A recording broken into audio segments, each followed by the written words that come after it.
Jefferson County Court L number 2 is now in session. The court is in session with the arraignment docket. Actually, in this case, it'll be arraignment / announcement docket.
Court is in session in cause number 24 CCCR 0764.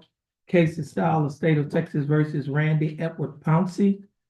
Mr. Pouncey, is that your full name? Yes, sir. Mr. Pouncey, would you please raise your right hand? Mr. Pouncey, do you swear or affirm to tell the truth, the whole truth, and nothing but the truth to help you God? Yes, sir. Mr. Pouncey, you may put your hand down. How are you doing, Mr. Pouncey? I'm doing fine. That's good. Mr. Pouncey, you're represented in your case by your attorney, Tom Burbank. Attorney Burbank, how are you doing? Doing fine, Your Honor.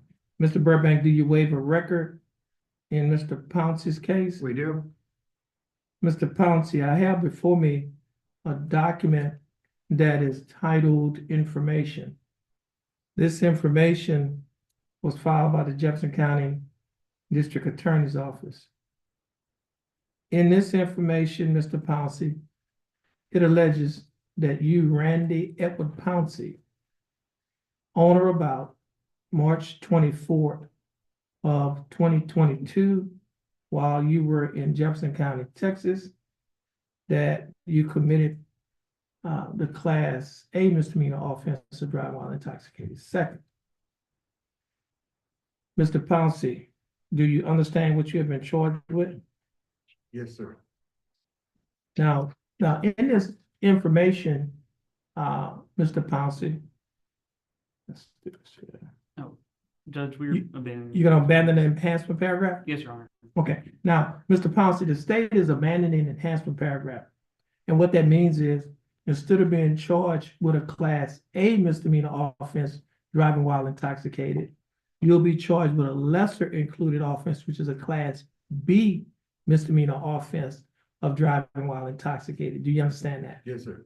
Okay, now, Mr. Pouncey, to the Class B misdemeanor offense of driving while intoxicated, which allegedly occurred on or about March 24th of 2022, while you were operating a motor vehicle in a public place in Jefferson County, Texas, how do you plead? Guilty, not guilty, or no contest? Contest. Now, are you pleading no contest freely and voluntarily? Freely. And are you pleading no contest because you do not wish to fight or contest the charges? Yes, sir. Mr. Pouncey, I also have another document before me on my tablet that is titled Misdemeanor Plea Admonishments.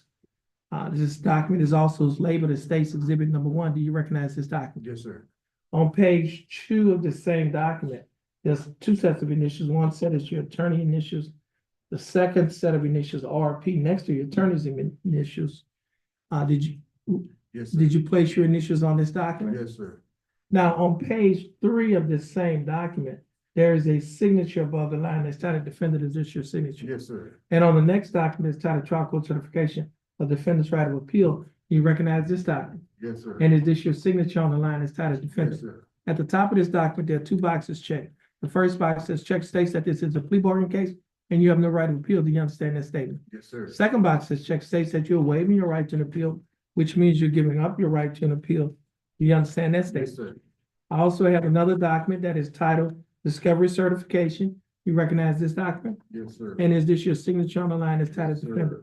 Mr. Pouncey, before you signed and initialed all of these documents that I just showed you, did your attorney go over these documents with you? Yes, sir. And did you read and understand everything that your attorney went Yes, over? sir.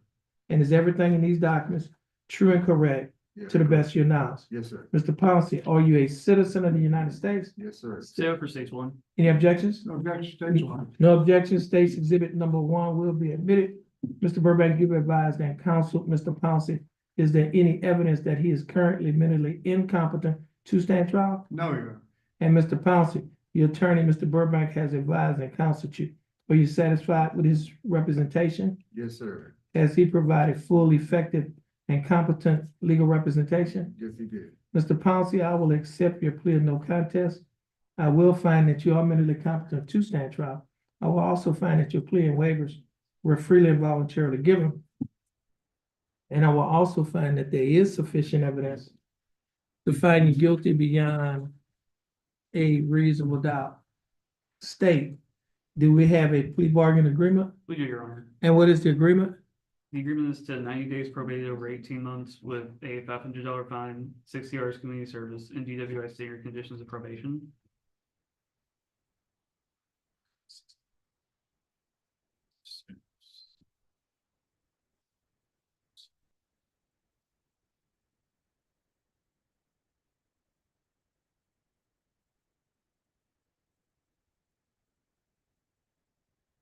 So you say standard conditions, the studio guide, education, excuse me, and a alcohol assessment. Okay, 100. What is this court cost in this case? $392. $392, and Mr. Burbank, are you appointed? I am, Your Honor. Okay.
Okay, Mr. Pouncey.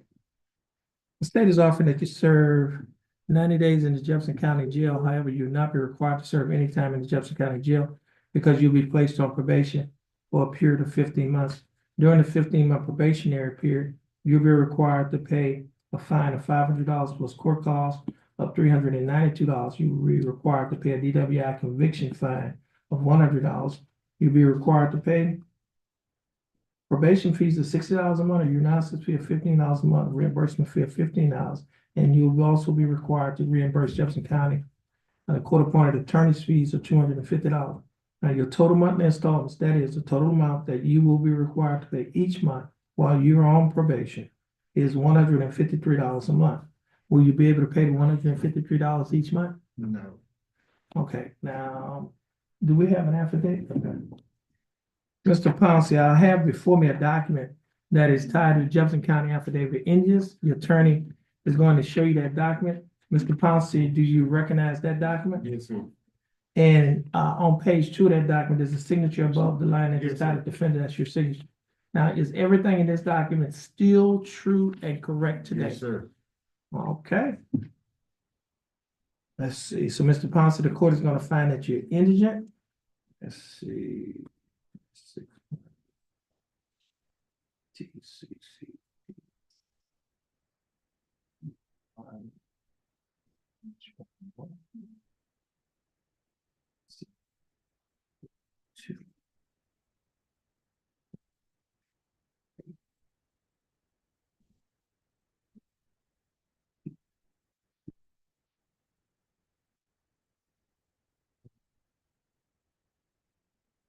Let's see.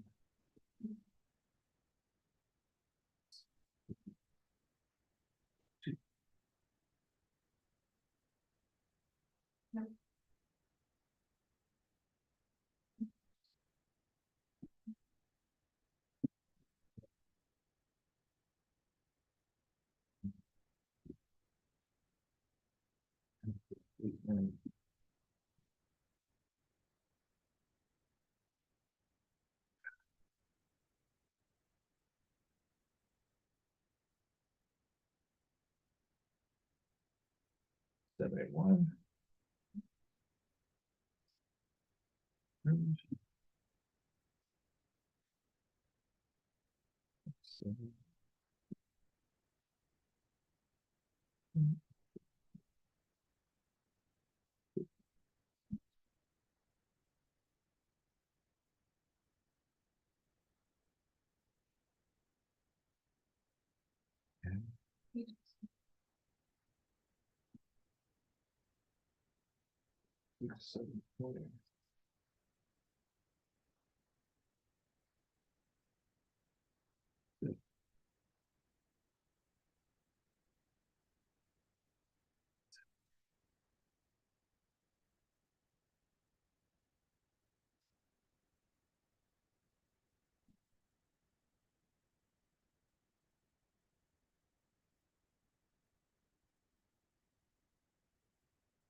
Okay, now, Mr.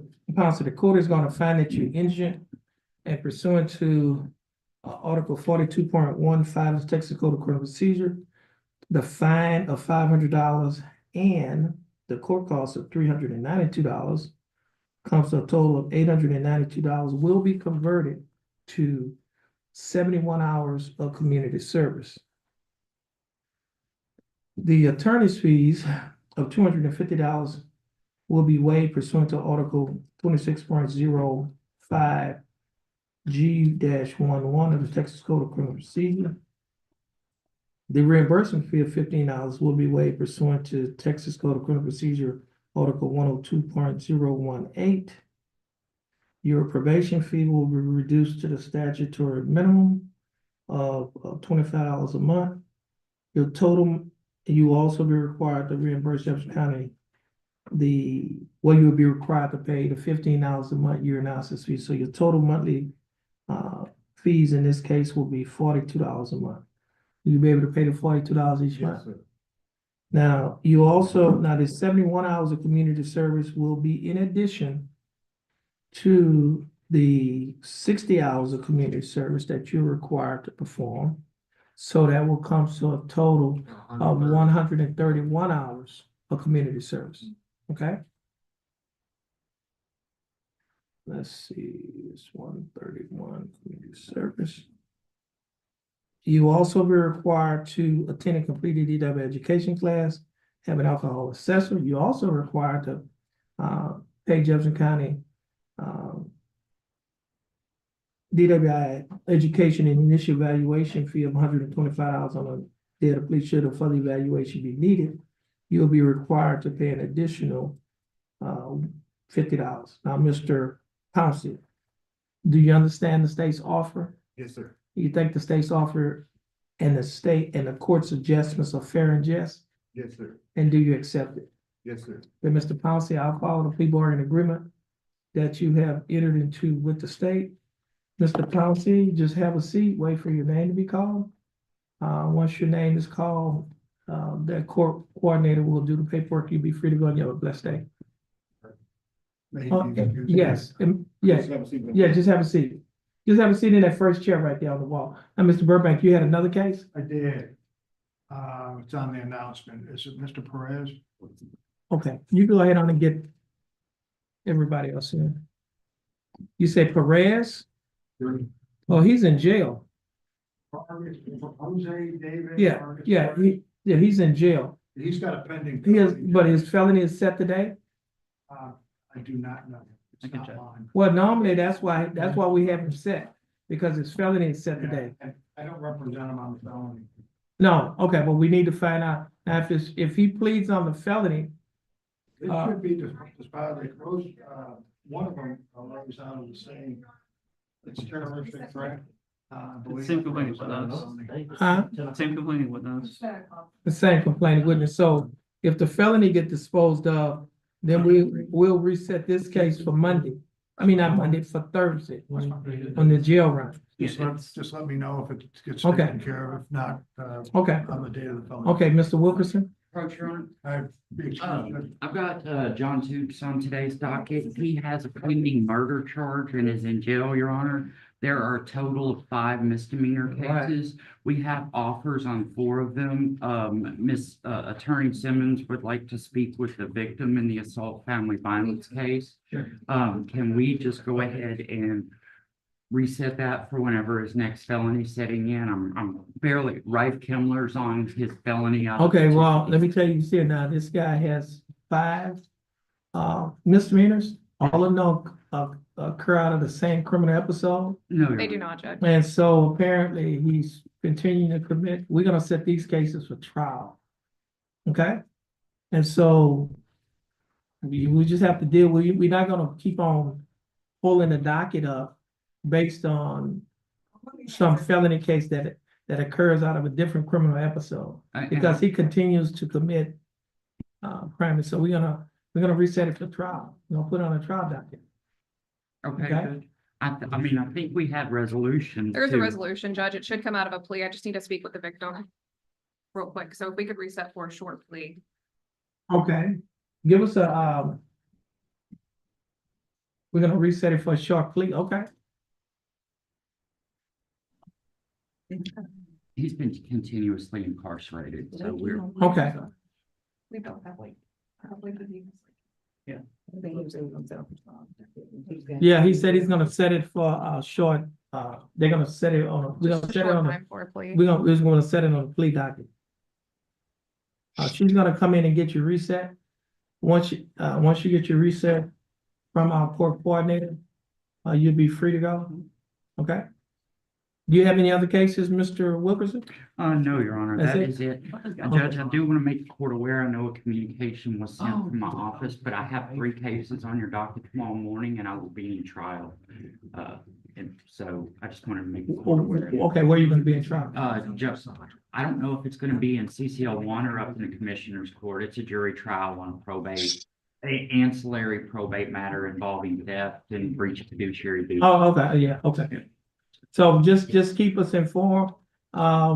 You go to trial, we'll reset your case. Now they all on the announcement docket? Yes, I believe so, Okay. yes, Judge. Oh, yeah. Okay. Hmm, okay. Thank you. We're gonna give him a short, Miss, Gur. He's gonna get a short recess for pleas on Troop's cases. Yeah, we're gonna be short, it's gonna be less than maybe 2-week reset.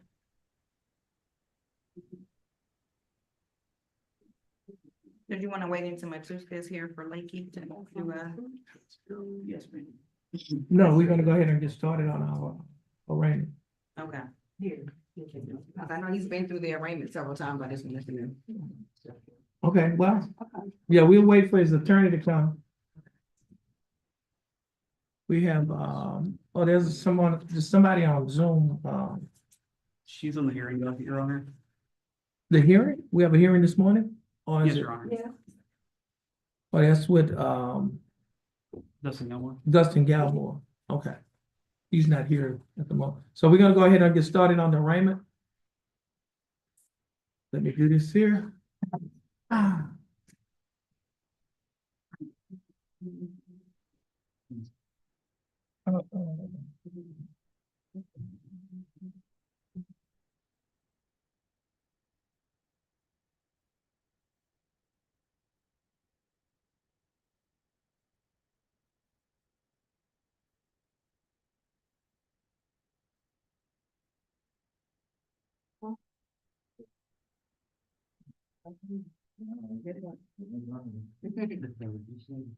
Okay, that'd be fine.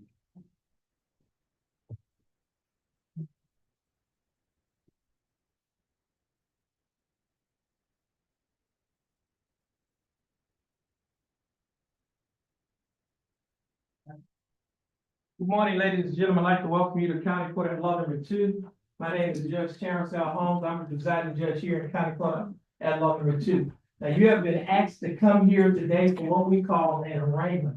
And what the arraignment is an opportunity for the court to tell you what you've been charged with, what your rights are, and what your options are concerning the case. Now, the case that you have in this court is a misdemeanor case. It's a criminal case, but it's a misdemeanor case. Criminal cases are divided into felonies or misdemeanors. Now, your felonies are referred to as your most serious type of criminal offenses, whereas your misdemeanor cases are referred to as petty offenses. It does not mean that they're not serious.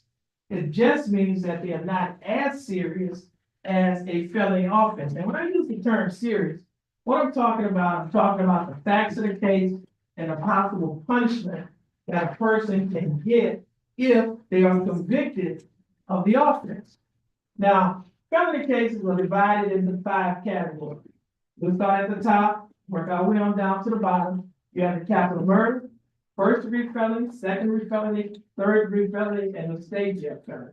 Now, for a person who's convicted of a state jail felony, the range of punishment is minimum 6 months to a maximum of 2 years in the state jail, and a fine that does not exceed $10,000. Now, if a person is convicted of a third-degree felony, the range of punishment is minimum 2 years to a maximum of 10 years in the state penitentiary, and a fine that does not exceed $10,000. If a person is convicted of a second-degree felony, the range of punishment is minimum 2 years to a maximum of 20 years, and a fine that does not exceed $10,000. A person is convicted of a first-degree felony.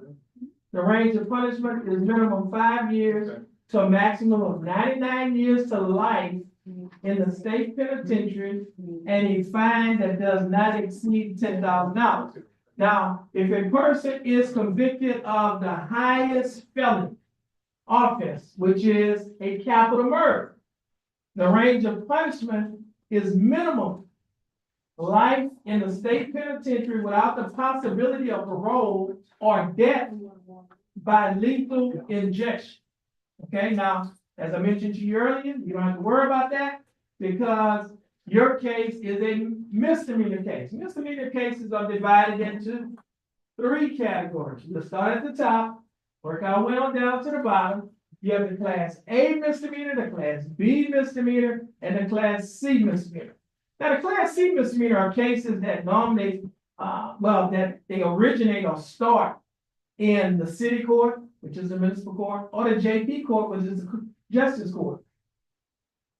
For example, a speeding ticket is a class C. Not having your seatbelt on is a class C. Expired sticker is a class C. Now, with a class C misdemeanor, you cannot be given jail time. It's fine only. It's a fine from $0 to a maximum of $500. Now, if you fail to pay the fine, or if your fine was converted to community service and you fail to perform the community service, then the court can issue what is called a capious pro fine. Capious means it's a warrant for your arrest for you to either pay the fine or sit the fine out in jail. And if you sit the fine out in jail, you will receive $100 credit for every day that you spend in jail. Now, the next highest misdemeanor is a class B misdemeanor. Class B misdemeanor range of punishment, minimum 0 days to maximum 180 days, which is 6 months, in the county jail, or a fine that does not exceed $2,000, or you could be given both such fine and confinement. The highest misdemeanor is a class A misdemeanor. The range of punishment for a class A misdemeanor, minimum 0 days to a maximum of 365 days, which is a year, in the county jail, a fine from $0 to $4,000, or you could be given both such fine and confinement. Now, you may be eligible for probation. There are 2 types of probation. One type of probation is called unadjudicated probation. Unadjudicated probation. And with that type of probation, you will not have a conviction on your record. And if you successfully complete that probation, the case will be dismissed and you may qualify for a non-disclosure. A non-disclosure basically means your record is sealed. That is, we cannot disclose the fact that you were on deferred adjudication for your offense.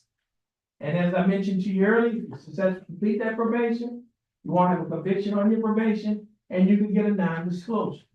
Now, the other type of probation is called adjudicated probation. With adjudicated probation, we call it regular probation. With adjudicated probation, it does result in a conviction in your record. However, there's something that is called judicial clemency. That just simply means that the court, the judge has authority to set aside your conviction. As you no longer have a conviction. In order to qualify, three things has to happen. One, you have to successfully complete probation. Two, there cannot be any more time left on the probation. And three, you have to be successfully discharged off of the probation. And if those three things happen, the court has the discretion to set your conviction aside. That is, you will no longer have a conviction. However, if you get a subsequent conviction or another conviction later on, then the case that you received judicial clemency on can be resurrected, brought back up, revived, and used against you. And if you try to get a license with Child Protective Services or CPS, they can deny giving you a license, or if you have a license, they can revoke or suspend that license. Now, as a defendant in a criminal case, you have rights. Now, everyone who's here for a case, make sure that you have a clipboard. On the clipboard, there's some documents. Okay, I'm going to go over these documents with you. Now, as a defendant in a criminal case, you have rights. One of the rights, or the first right that we're going to talk about, is the right to have an attorney. There's a document on that clipboard that is titled Judge's Explanation of Rights to Defendants Without Attorney. Should be Judge's Explanation of Rights to Defendants Without Attorney. Usually the first document. Okay, it's the title up here, Judge's Explanation of Rights to Defendants Without Attorney. That document, everyone who's here will have to sign this document. Okay? You're going to initial and sign it, depending on what category you fall in. Now, the document starts off by saying, as a defendant in a criminal case, you have three options. Number one, and it's on the paperwork. Number one, you may hire an attorney. Number two, if you cannot afford to hire an attorney, you may request that an attorney be appointed to represent you. And number three, you may represent yourself. That is, you can waive or give up your right to have an attorney, and you can represent yourself. Those are your three options. Now, if you have enough money to hire an attorney, you'd like to hire your own attorney, then your case will be reset. Reset means that you'll be given another court date from today to give you time to hire your own attorney. If you do not have enough money to hire an attorney, you like to have an attorney, but you do not have enough money to hire an attorney, that's what the next paragraph said. You may request that an attorney be appointed to represent you, but you must first sign a financial questionnaire. Now, the financial questionnaire is another document. It's a 3-page document that is on the clipboard that is titled Jefferson County Affidavit of Indigence. Now, if you want to have an attorney to represent you because you can't afford one, you have to fill out this document. Okay. Now, going back to this document, the first page. All right. The next paragraph says that you cannot talk to the prosecutor unless you first sign a written waiver of your right. Now, that's for individuals who would like to waive their right for an attorney and represent themselves. Okay? Now, the big paragraph in here says that you should be mindful that there are dangers and disadvantages of self-representation.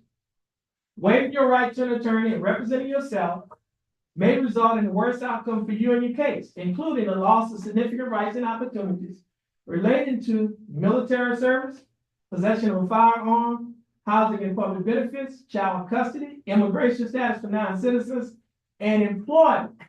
And the last paragraph says that if you choose to represent yourself, you may change your mind at any time. So that basically means that if you decide to represent yourself, you talk to the prosecutors, you don't like what the prosecutor's offering, you can ask for the court to appoint an attorney to represent you. Okay. Now, at the bottom of this document, it states in bold letters, defendant's choice. Mark initials next to only one choice. All right. Now, if your choice is to hire your own attorney, then you will place your initials on the first line to the left, down here, on the document. That's on the judge's explanation. And then you're gonna sign where it says defendant, and you'll place it today's date, November 12th of 2024. And that's it for you. If you want to hire your own attorney, you will only have to sign, initial, and date this one document you through. Okay? Now, for those of you who would like to hire, well, those of you who would like to have an attorney appointed to represent you, then if you go down to the third line, it states that you are you're applying for a court-appointed attorney. So you'll put your initials on the third line, okay? And then you'll sign your name at the bottom, and you will date it, all right? Then you will have to fill out the Jefferson County Affidavit of Indigence, okay? You'd have to fill out this first page, and top of the second page where it says defendant's oath is marked on here in pink. And then down here, you're gonna fill out this section. And then that's it for you. Okay, so again, those of you who will be asking that your case be reset to hire your attorney, you only sign this one document. And you through. Those of you who will be asking for a court-appointed attorney, again, you sign the first document and the affidavit of indigence, and then you through. You want to sign anything else. Now, for those individuals who will be waiving their right to an attorney, in essence, who want to represent themselves, you would have to sign the first document, and on the fifth line to the left, you'll place your initials stating that you're waiving your right to an attorney, which means giving up your right to an attorney, and you like to represent yourself.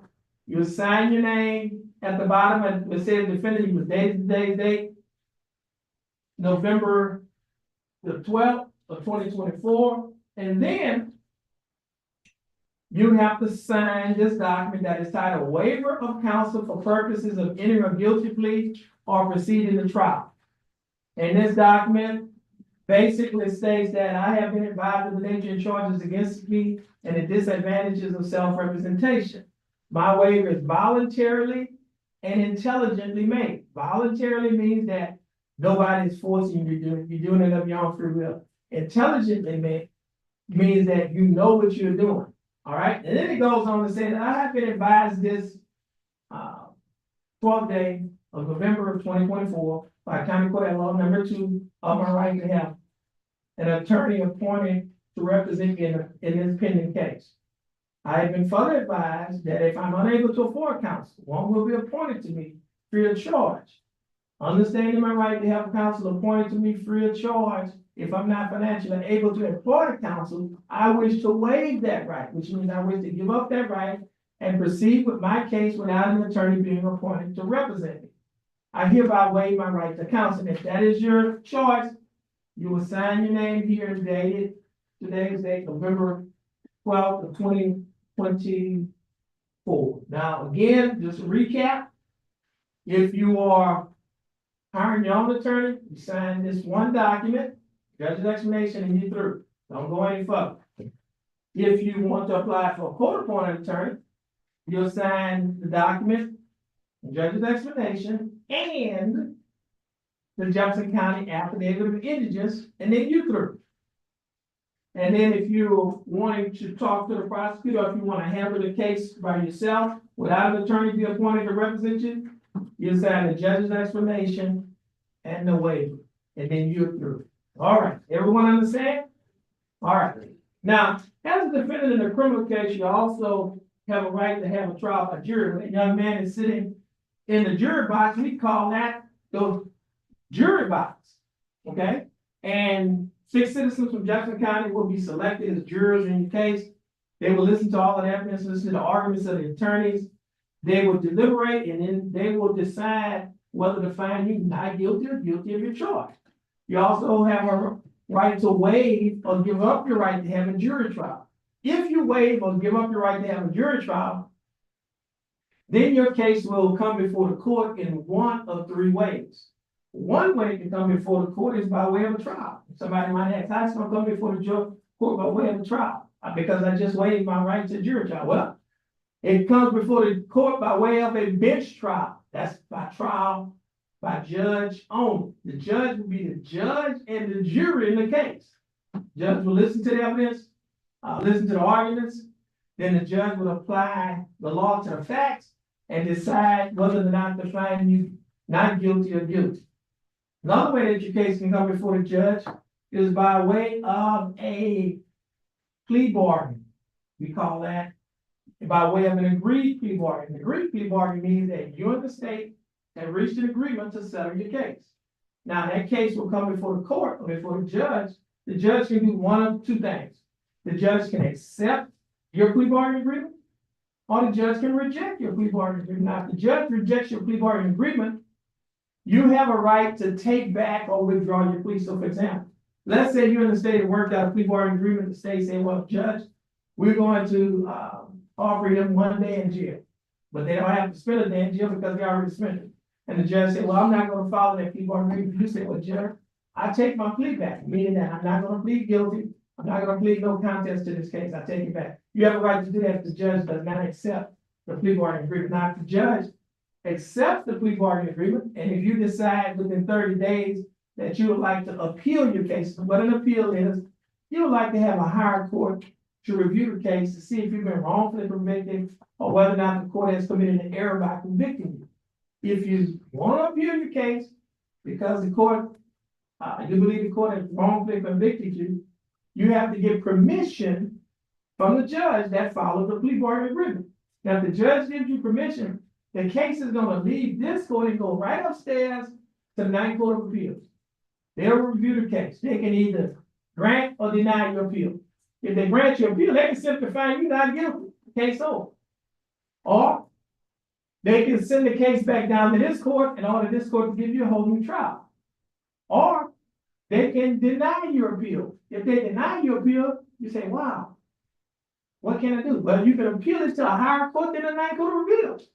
You can appeal it to the Texas Court of Criminal Appeals, which is the highest criminal court in the state of Texas.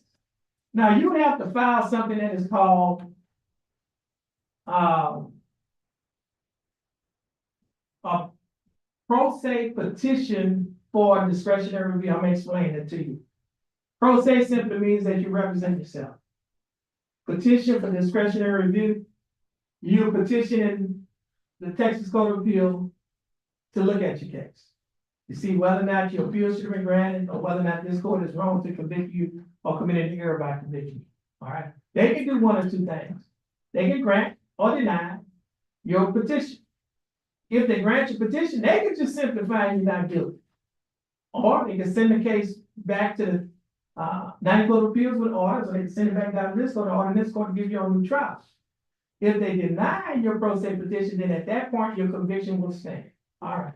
Now, the other thing that you have a right for, you have a right to have, like, for example, if let's say you and the state have not been able to reach a plea bargain agreement, talk to them, y'all can't agree to a plea bargain, then you still can come before the judge, but that's the third way, by way of an unagreed plea bargain. What that means is this here. Let's say the state say, well, I want to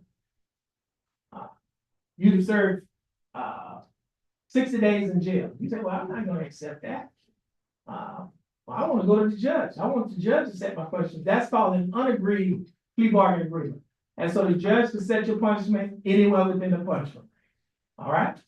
Now, you also have a right to have witnesses to come to court. Witnesses sit in the chair right there that has the microphone in front of it. We call that the witness stand. And what witnesses do is they can testify for you or they can testify against you. And if you're representing yourself, you can ask a question. You have a lawyer, your lawyer can ask a question. We call that either direct examination or cross-examination. Now, you also have a right to waive or give up your right to have witnesses, which means that you will not be calling witnesses to the witness stand. It does not mean that the state will not be calling witnesses to the witness stand because they will be calling witnesses in the case. You also have what we call a Fifth Amendment right against self-incrimination. I know a lot of times we watch these television shows that deals with law and law, you might see somebody on the witness stand. Well, I say, I take the fifth. That means I ain't testifying. You have a right not to testify in your case. The state can't force you to testify, the government, the DA's office, nobody can force you to take the witness stand if you exercise or invoke your Fifth Amendment right against self-incrimination. Now, you can waive or give up your Fifth Amendment right against self-incrimination. If you do that, that means that you will be taking a witness stand. Now, you also have a right to have what is called discovery. Discovery means you have a right to see the evidence that the state has against you. You have a right to see your statements, witness statements, police reports, lab reports, videos. You have a right to see the video recordings, listen to audio recordings, see photos, any type of documents or instruments that the state has. You have a right to have access to that. That's called discovery. Now, you can also waive or give up the right to have discovery, which means that you will not be having access to the evidence that the state has against you. Now, everyone that's here today for a case, you will arrested, placed in jail, and you bonded out. You're out of jail on either a cash bond, which means you pay the full amount of the bond to get out of jail. You're out of jail on a surety bond. You cannot drink or anything here. You're out of jail on a surety bond, which means that you pay the bondsman a percentage of the bond to get out of jail, or you're out of jail on a PR or a personal recognizance bond, which means that you were released without having to pay anything. You was released under your personal recognizance. Now, every day that you spent in jail, that jail time can be used as credit towards your punishment. Okay? Now, I said every day that you spend in jail. Now, let's say you were arrested at you were booked in at 11:59 p.m. last night, right? 1 minute before midnight. And you bonded out of jail at 12:01 a.m., 2 minutes later, right? That's 2 days that you get. Why? Because there's 2 different days. All right. So every day that you spent in jail, you get credit for that. So, for example, you spent 5 days in jail, state is offering you a plea bargain agreement for you to serve 5 days in jail. That simply means you won't have to serve any more time in jail. Why? Because you've already served 5 days in jail. Therefore, you'll be given credit for the time that you've already served. Now, if the state is offering 7 days in jail, you serve 5, we will subtract 5 from the 7, and that leaves 2, which means you only have to serve 2 days in jail. Now, every day that you spent in jail can also serve as credit toward your fine and court costs. You receive $100 per day for $100 credit for every day that you have spent in jail. So, for example, the state, you spent 5 days in jail, that's $500 credit. State is offering you a fine and court costs of $500. That means you don't have to pay anything because you have $500 credit. So now, if the state is offering $700 fine and court costs, you spent 5 days in jail, we will subtract 500 from the 700, that leaves 200. That means you would have to pay $200 instead of just 7. Now, you'll be required to pay the $200 on the day that you dispose of your case. But let's say, for some reason, you can't pay it. Well, we can put you on a payment plan. And let's say for some people, even if you put me on a payment plan, I will be unable to pay it. No problem. Because we can convert the fine and court costs to community service, which means that for every 1 hour of community service that you perform, $12.50 will be credited toward your fine and court cost. So in one day, if you do 8 hours of community service, that's $100 that will go toward your fine and court costs, okay? Now, Jefferson County has a program that is called pretrial diversion. It's for first-time offenders. Let's say you're here for the first time, you haven't been in trouble before. They have a program called pretrial diversion. With pretrial diversion, they will dismiss your case. And not only that, you can get it expunged from your record, which means wiped off, deleted, or erased from your record. And the way it works, you have to be first time getting in trouble. Cannot be an offense for unlawfully carrying a weapon or resisting arrest. And you have to have an attorney who will help you to do the application or prepare the application for the district attorney's office. If you meet those criteria, if you meet that criteria, then you can get your case expunged and wiped off from your record once you get into the program and complete the program. All right. Now, if you are a veteran of any one of the branches of the United States military, Jefferson County DA's office has another program. It's called Veterans Court. It's for veterans only. With that program, you get into the program, you complete the program, then you can get what is called, in case to be dismissed, you can get what is called a non-disclosure, which means, as I mentioned earlier, your record is sealed to the general public. Notice I used the term general public. That means that the government can have access to it, but the general public, which is most of the public, cannot have access to your record. It's because it's sealed. So only thing you need to do to get into the Veterans Court is be a veteran of any one of the branches of the United States military. All right. Now, this court, County Court at Law number 2, has a program that I started within the first 100 days of taking office. That program is called the CSI program. CSI stands for Community Safety Initiative. It is a program that started in March of 2017 to address the issue of what we call recidivism. Recidivism means that people are committing crimes over and over. So how do we do it? Well, how do we change that? We change it through the Community Safety Initiative. Now, with the Community Safety Initiative, we have partnerships with agencies in our community. One of the agencies that we have a partnership with is the Spindletop Center. Spindletop Center is our local mental health authority. And we have someone from Spindletop Center, Deputy Hint, he's going to come to you in a little bit and tell you more about the program that they have to offer. Now, basically, with Spindletop, they have the expertise to address your mental health needs. Let's say you might be suffering from anxiety, depression, or any other host of mental illnesses. They have the expertise to address your mental health needs. What Spindletop will do, they will conduct a private interview, either here in our jury room, at their facilities, or by telephone, whichever is convenient for you.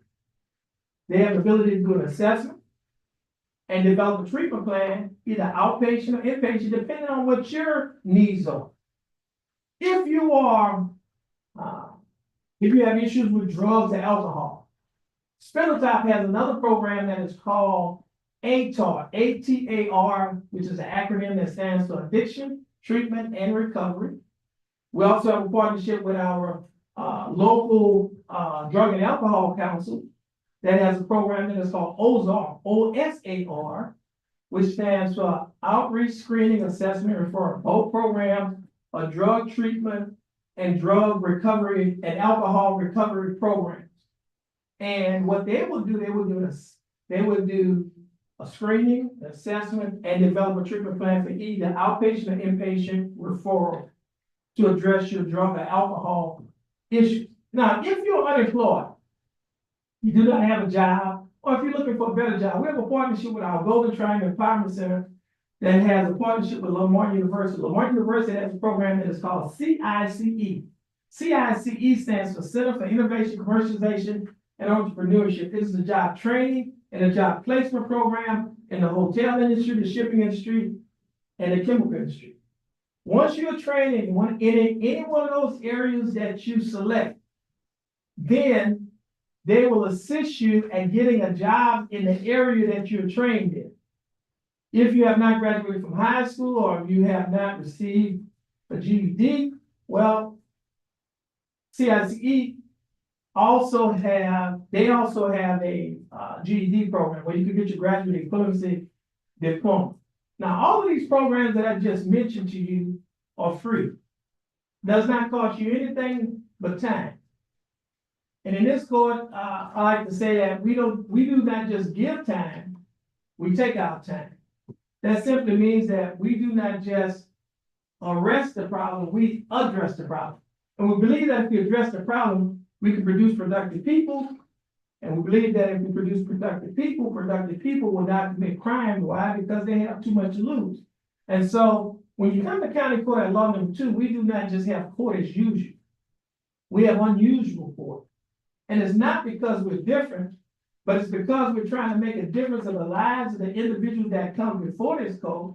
And if we make a difference in their life, we'll make a difference in their home. If we make a difference in their home, we'll make a difference in their community, because what comes out of the home goes into the community. Now, if you're interested in any one of these programs, just let us know. And we have brochures that we can give to you so that you can make contact with individuals who will be able to get you into any one of these programs. And the other benefit of this program is this. All of these programs that I just mentioned could be used as community service. So for example, let's say you were ordered to pay a fine, you couldn't pay the fine, your fine was converted to community service. And because it was converted to community service, let's say you're in job training. For every 1 hour of job training that you're in, $12.50 will go towards your fine and court costs. Or let's say you were in a mental health treatment. Every 1 hour you're in mental health treatment, $12.50 will go toward your fine and court costs. Or let's say you're in drug or alcohol treatment. Every 1 hour you sit there, $12.50 is going toward the payment of your fine and court costs. 1 hour is going towards your community service. So you're not just killing 2 birds with one stone, you're killing 3 birds with one stone.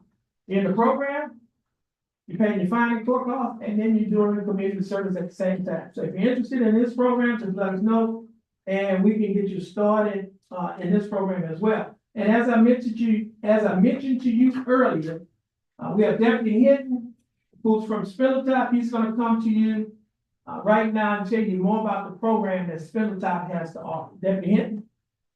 Thank you, Your Honor. You're welcome. Good morning. The reason I am here this morning in this courtroom because the judge cares about every single person that comes before the bench. What the judge has found, what statistics prove, is those who have legal issues commonly have mental health needs, substance use disorders, or sometimes just a lack of community resources to help you with your particular situation. Now, this may be your first time in court, it could be your 5th time in court. There's still hope. In fact, what we're offering you has the ability to change your life, but we're going to need something from you. And when you came in this morning, I handed out this document to you. This document will be your way of conveying to me the needs that you have very privately so that I can advocate for you and get you connected and attached to the resources that would best fit your particular situation. This is not a court document. I am the only one that will see this, and a couple of other qualified mental health professionals that work with me will be seeing this. And we will communicate with you if you'll fill this out completely enough to where we can actually contact you and start the conversation. In just a little bit, the court's going to go into recess. When it does, I'll be able to come out there. I'll pick up that document from you. I'll answer any questions you may have. I also have a Spindletop card. It has a 1-800 number on there. This is actually the first resource I can provide you. If you ever find yourself in an unsafe place, you can call this number and get help immediately. In just a little bit, when it goes into recess, I'll be coming out there. I'll pick up those documents from you and also hand this out to everyone who wants one. Thank you. Okay. Thank you, Deputy Hinton. Now, ladies and gentlemen, in a few minutes, we will be recessing. At that time, if you need to use the restroom, the restroom right in the hallway. We have the men's restroom in front of county court at 103. And the women's restroom is on the opposite side of the hall in front of the 172nd District Court. Now, you'll be allowed to use the restroom. Please do not leave the courthouse. If you leave the courthouse, warrant gonna be issued for your arrest because your bond will be forfeited. If you're arrested, you'll be placed in Jefferson County Jail. Now, this is just gonna take us a few minutes to pick up the paperwork. If you need help with the paperwork, we have our court personnel who is here, who will be happy to help you with the paperwork. I also will be happy to help you with the paperwork as well. So as I mentioned to you earlier, it's just gonna take us a few minutes to pick up the paperwork. Make sure that you fill out the paperwork correctly. If you need help, let us know, and we'll get someone there to help you fill out the paperwork. Okay, then, once we get your paperwork back, we're gonna put you in one of three categories. Either where your case will be reset, where you have a court-appointed attorney, or for you to waive your right to an attorney and represent yourself. And then, once we put you in one of those categories, you go to the court coordinator and your case will be handled. All right. So do we have any questions? No questions. So at this time, the court will go into recess. And if you need help, just raise your hands and we'll come out and help.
Jefferson County Court at law number 2 is back in session. The court is in session and calls number 23-CCCR 2336, case of style of the state of Texas versus Lindsay Michelle. What is that, right? Okay, Lindsay Fegan Robbins, also Lindsay Michelle Fegan. Ms. Robbins is appearing via Zoom. Ms. Robbins, how are you doing? Doing well, Your Honor. That's good. Ms. Robbins, you're represented in your case by your attorney, Attorney Dustin Galmore. Attorney Galmore, how are you doing? I'm great, Judge. How are you today? I'm doing fine. Now, Mr. Galmore, you have a record in Mrs. Robbins' case? We do. And the state is represented in this case by Attorney Andrew Hubel. Attorney Hubel, how are you doing? Doing well, Judge, and yourself? I'm doing fine, thanks, Max. And I also have before me, a motion for modification of probation that was filed by the defense. Is that correct, Mr. Galmore? That's correct, Judge. Mr. Galmore, would you like to go forward on your motion? Yes, Judge. In summary, Ms. Robbins has filed a motion for modification of her probation. Specifically, what she is asking the court to do is to place her on inactive status. And the reason we're requesting that is because the DWI probation cannot be terminated early. And so we're asking the court to place her on inactive status. Now, she started probation in April, which means she's 6.5 months into her probation. And my understanding of it is, and they correct me if I'm wrong, I don't think there's any rule about how long you have to do before you can be placed on inactive status. But despite that, she's only been on probation for 6.5 months. She has completed all of her obligations. She's paid off all of her money. She's paid off fines and court costs. She's paid her monthly. She's taken all of her DWI education courses, victim impact panel. She's finished any community service she's had to do. She's had an interlock for the town period, which was required. I don't have access to her interlock records to confirm, but my understanding is that she has not had any positive blows into her interlock device. She has a good history of employment. She's a paralegal with Chenier. I believe I attached an exhibit stating such. And I don't think that she also did the drug and alcohol evaluation to determine if there was any additional treatment that would be needed for her, because this offense involves alcohol, but it was determined that she was not in a need of any additional treatment per the assessment done by the probation department. I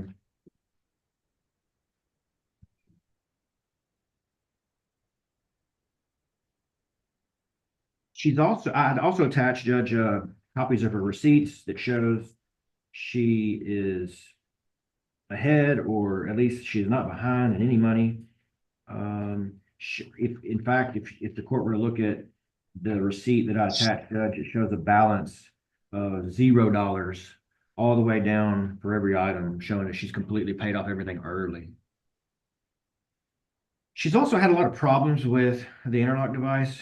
I don't have that attached as an exhibit, Judge. I can elicit that information through question and response with Ms. Robbins, but it may be appropriate time at this point for probation to confirm if what I've said so far is true. I know I've said a lot as far as her status of probation. I'd like to make sure that is true. Okay. You gonna call her? Well, I can do that now, or I can call him now, or I mean, I don't necessarily need to call him. I just want to ask him if it's confirmed. Is that true, everything I've said so far? So far, you're right. Okay. She's in compliance. Okay. And she's finished everything early, actually, right? Yes. So if the court wants to hear, I've got 4 pages of unique problems she's had with the interlock device, which may be more related to the company that installed it. I've given that to the prosecutor. The reason why I bring it up is because part of granting an inactive status, I believe, would negate the conditions of probation, except for a few. And I'm not even sure I'm an expert at what conditions of probation remain on inactive status. Obviously, you can't break the law. But I don't think that you check in anymore, you don't pay anymore. So those conditions go away. maybe the court is more knowledgeable on what conditions generally remain on an inactive status. Or maybe- Your Honor, we have a standard inactive order that we place for dependents on probation. They include not getting in trouble, avoiding injuries or vicious habits, avoiding persons or places of disreputable or harmful character, staying out of unlawful places, work faithfully in suitable employment, support all dependents, abstain from the use or possession of any drugs except those taken by doctor's orders, never become intoxicated or be under the influence of any intoxicating substance, and also the ignition interlock device to remain on a vehicle during the duration of probation term, drive no other vehicle without such system, and abide by all conditions of the interlock program. And if she follows those conditions, if you approve, she can be placed on inactive status. Well, So Judge, we are asking the court to do that. We are in agreement with those conditions. However, we would like for the last condition, the interlock device, to be removed. And we have good reason for that. Number one, Judge, the only reason an interlock is required here is because she accepted deferred probation. Deferred probation requires an interlock for 6 months, and we're past that 6-month mark. I think the law states that the court can place the interlock on a vehicle for 6 months. It doesn't say that, it's like mandatory or anything. That's Absolutely not. That's discretion. I mean, that would have been done at that time. I don't think the state asked for it to be as part of the plea bargain. It was not a 6-month probation. It wasn't placed on the vehicle for 6 months as part of the plea bargain. Is that correct? That's correct. That's correct. Okay. It's just simply required because all deferred probation is required. And when I was pointing out that it can be removed at 6 months, obviously it doesn't have to be removed at 6 months. That's the court's discretion. The court knows that the court could put an interlock device on a non-DWI offense if the case fit and it was necessary. But the reason why the interlock was ordered in this case is because it was a deferred probation. And the law does allow her to remove that at 6 months if the court deems Yeah, that. but I think the main idea. issue for the interlock is safety of the community. I agree. Here in this case also, Judge, she was not above a 0.15. So had she accepted straight probation, interlock wouldn't even been a requirement. Yeah, but this is deferred. That's one of the benefits of deferred. Well, that's One of the it's a benefit of deferred. I was I trying. mean, what I'm saying by that is if you want deferred, the interlock device is part of it. That's how the legislature wrote the law on that. Right. They could have said no, but they said, okay, you give them deferred, you're gonna have an interlock. And the legislature said it's only required for 6 months. And so It could be a minimum of 6 months. It's not required for 6 months. what it those actually are is, the- it's required for 6 I months. mean, that's the minimum it could be Right. on. It's That's what I'm 6 saying. The months. legislature Right. decided the Right. minimum requirement would be 6 Right. months. But when I'm thinking about the plea bargain that you reached with the state, y'all didn't have that minimum of 6 months as part of the plea bargain. I don't think that was any agreement as far as how long. Well, it could have been negotiated. Well, it I don't know certainly- if you talked about it or not, because I'm not privy I wasn't, to the negotiation that occurred I wasn't either. between the state and the defense. I wasn't Mr. privy to Macon that either, was Judge. representing. Macon was represented, okay. But I think that the point though is, Judge, is that it was also not part of the plea bargain I understand. agreement that she would have to keep it for the full term either. Okay, I think that is an issue that would be better decided at a later date by the court determining whether she's done good on probation or not. That's probably a better time to address that issue, which is why we waited well, until at least 6 months to file this request. yeah, okay. Now, Judge, if I could, it would probably be faster if I go through the litany of issues and then just ask her to confirm or deny that as opposed to doing a single, sentence and Okay. question answer, if that's okay with the court. That's right. Okay. And before going through that in detail, I have personally reviewed it, just based on the information given to me by Mr. Gilmore. And in regards to that, there are some substantial issues that if true, that Ms. Robbins is faced with this company, but I do not think that they should remove the condition of probation that was that she agreed to, that the legislature placed for a reason, and just based on the facts of her case, that you would be able to review in the PC. Okay, It's in regards to dangerous driving. okay. Yeah.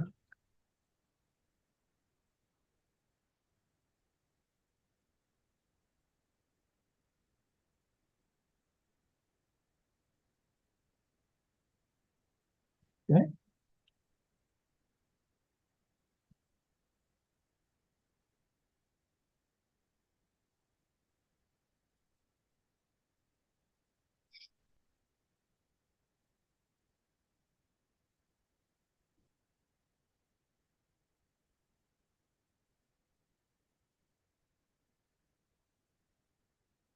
I'd also like to say in regards to the particular motion and going to into inactive status, the state and probation are in agreement that given Ms. Robbins' efforts to complete all the administrative requirements so far in this case, we are not opposed to an inactive status. We would just ask that the interlock remain in place. Okay, let me ask you this question. I noticed that there was a requirement that you complete a 12-step program as part of the conditions of probation. Was the 12-step program completed? I don't think I heard anything about the 12-step program. I don't have that information, but everything else that she was required to do, Your Honor, she did do. She did complete her education courses. She did complete her victim impact panel. And she complied and reported as directed in Harris County. As far as I understand, Judge, she's complied with everything. Oh, okay, but do we know for a fact? I don't have the certificate. Okay. I mean, that'd be one thing what the court needs to, I see Ms. Robbins is raising her hand. Ms. Robbins, you probably hear what's going on here. Did you complete a 12-step process? I specifically inquired with both of my probation officers in Jefferson County and in Harris County as to the 12-step program. I received an email that stated upon the further evaluation and assessments that I was not required to do so. I again pushed back and said this pertains directly to the 12-step program, correct?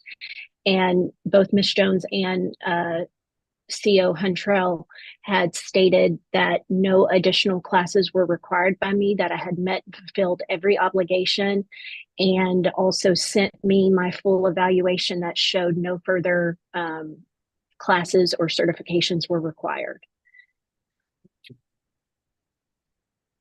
I guess we could get the judge if it was important to the court. I mean, I think that does answer the question. She did an alcohol and a drug assessment as part of probation, and part of that determination was that she didn't need any treatment. Any additional, that's correct. Which I think also is germane to the issue of judge of having an interlock device. Part of an alcohol assessment determined she didn't need any kind of treatment at all. Nothing.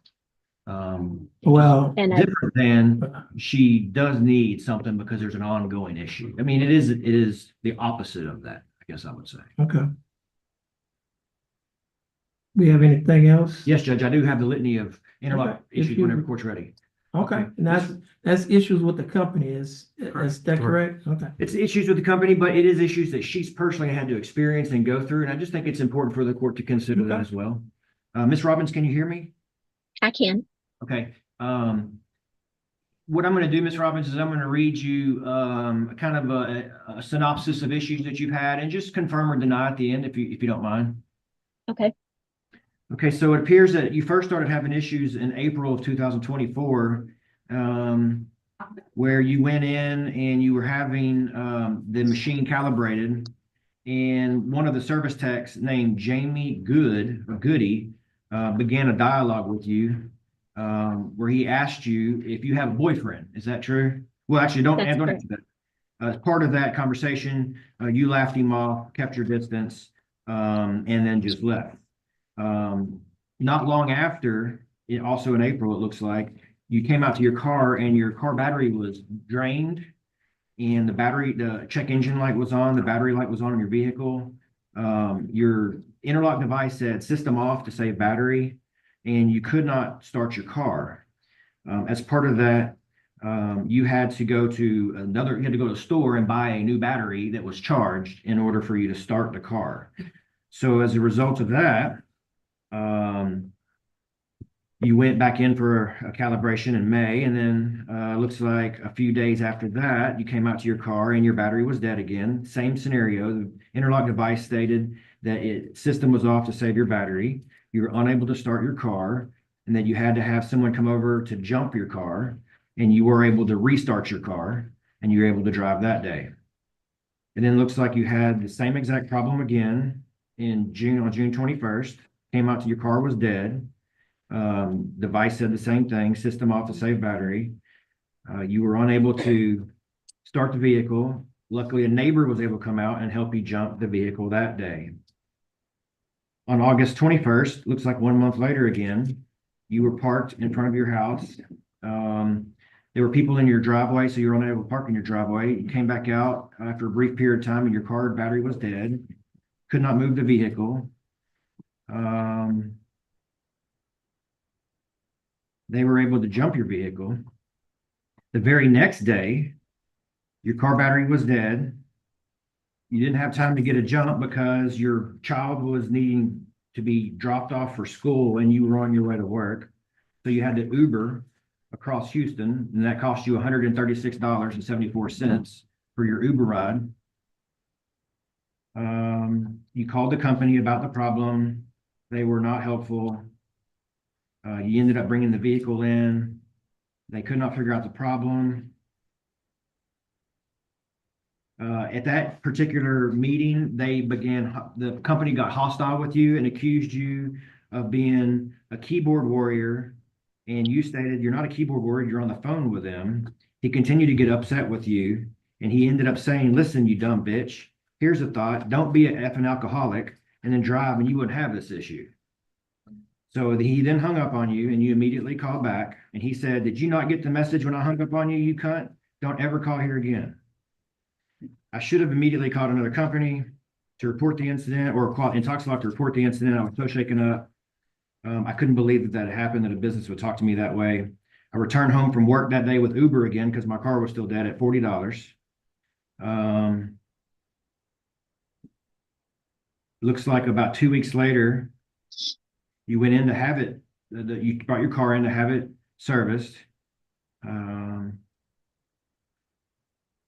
Mr. Goody, the person who made an advance on you prior to, he was talking to you and he asked you to hit your phone number into his message system so he could call you when you stopped coming in. You uncomfortably left him off and left. Then Mr. Goody attempted to contact you on Facebook and you ignored his request. Looks like about 3 weeks later now, on October 13, which is a month ago, you came out and your car was dead. You were unable to start the vehicle. You had to get a jump. October 25, looks like 2 weeks later. The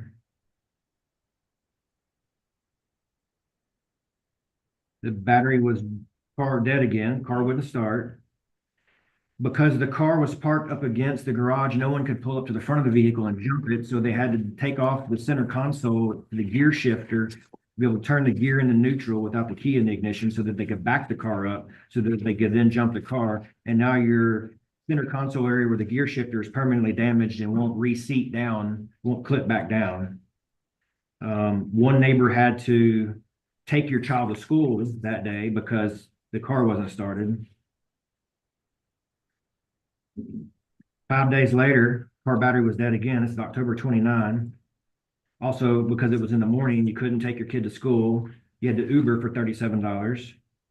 This time, Sound Solutions, the company, sent a mobile mechanic out.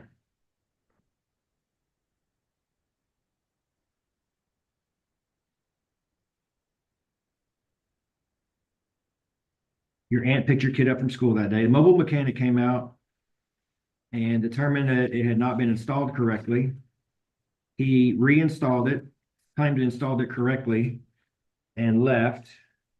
It looks like the very next day on November 1st, the battery was dead again, and you had to Uber to your child's school. On November 2nd, the mobile mechanic came back out again. Mobile mechanic stated that the prior bat install had ruined your battery, and so you had to go buy a new battery for the second time, a second new battery at $220 for the battery. And since November 1st, or since November 2nd, you have not had the car battery die again yet. And that looks to be a total synopsis of the troubles you've had with your interlock and your car battery. Is that correct, Ms. Robbins? That's correct. And so you used to end up spending several $100s on Uber rides simply because the car wouldn't work on days you needed it to work. Correct. I was told that Sound Solutions incorrectly wired the system and did not attach it to a wire that would be a long-term source of power. Because of this, my child has incurred 2 tardies at school. I have had over $250 in Uber fees. I've paid for a new battery. The verbal abuse and hostility that came from the interaction with the owner of Sound Solutions was all because I had done my due diligence on the system and asked him numerous times, I think I need to bring it in. I think it needs to be rewired. I think we need to go through the whole system to see. And he called me a keyboard warrior and proceeded to call me a lot of other names because I dared to accuse him of work that was not up to par. They have never once fixed the situation, addressed the situation, and it was actually Intoxilock that sent out the mobile provider, the mobile tech. Additionally, Intoxilock has set me up with a different company to use for calibrations if required going forward, because they are familiar with the history of unsolicited advances that I've experienced every month that I've gone in for those calibrations. It's been one issue after the other. And even though the battery has not died in the past 10 days since being fully replaced, I am still having issues where upon blowing it, when I get into the vehicle, it says past 0.00 BAC and tells me to turn on the car, and then the car will not turn on. Then I have to wait another 2 minutes for a retest to occur. I've waited another 2 minutes, tried the process again, car will still not turn over. And then by the 3rd, sometimes 4th time, like last night, then the car finally starts. So there are still issues with it impeding my ability to pretty much instantaneously start my vehicle, which makes, the delays in getting to work and school a hardship. It's not been the most pleasant experience, which I'm not saying that Intoxilock is a pleasant experience, but I had put my faith in a company who I thought was contracted to do the work appropriately and continue to have issues weekly. Okay, thank you. Well, that's the company in Houston? Say the installer was a company in Houston, yeah. Okay, The installer. Now, Intoxilock is a national company. right, It's the right. equipment. But it was the company in Houston did 'Cause not she lives in install it. Right, okay. So that's all I have as far as that is concerned. I don't know Okay. if the state has a follow-up question or not. No follow-up questions, only saying that, the reason why I think it was important for the court to hear that was that state, and based on what she's saying, if true, I was also concerned about the actions of the employees in this case. But as far as the inconvenience of the as far as the inconvenience of the device, that should not be a sufficient reason, especially whenever weighed against the community's safety, for the interlock to be removed. Okay. And so judges, in summary, Ms. Robbins has done almost half of her probation. She's done her probation phenomenally. She's had no problems at all. She's completed everything early. She's probably done more in a faster pace than almost any probationer. She's had no issues with the interlock device other than the issues that have been a problem for her, but she hasn't done anything wrong as far as it relates to the interlock device. The only reason I pointed out the problems that she had with the interlock device is because it is a factor for her, and it is something, it's an additional punishment that would not normally be prescribed for a defendant. It may not have been on purpose, but it's something she's had to endure as part of this process. Okay, so you're saying that it's a punishment? It is an The court, additional, hold on, so the court, that was part of the court's probation order, that all of those things that she just described should happen to her. That was her punishment. That's what you just said. No, it's an additional punishment she had to endure. But the that court is other not at defendants- fault for that. I This was never- not part of the court's order. I understand. It's Okay, I something mean, that if he has a company that, for whatever reason, did not install it properly, you know, that's not a punishment. That's not and, you know, I mean, It's not a a punishment that was part of this probation. I agree 100%.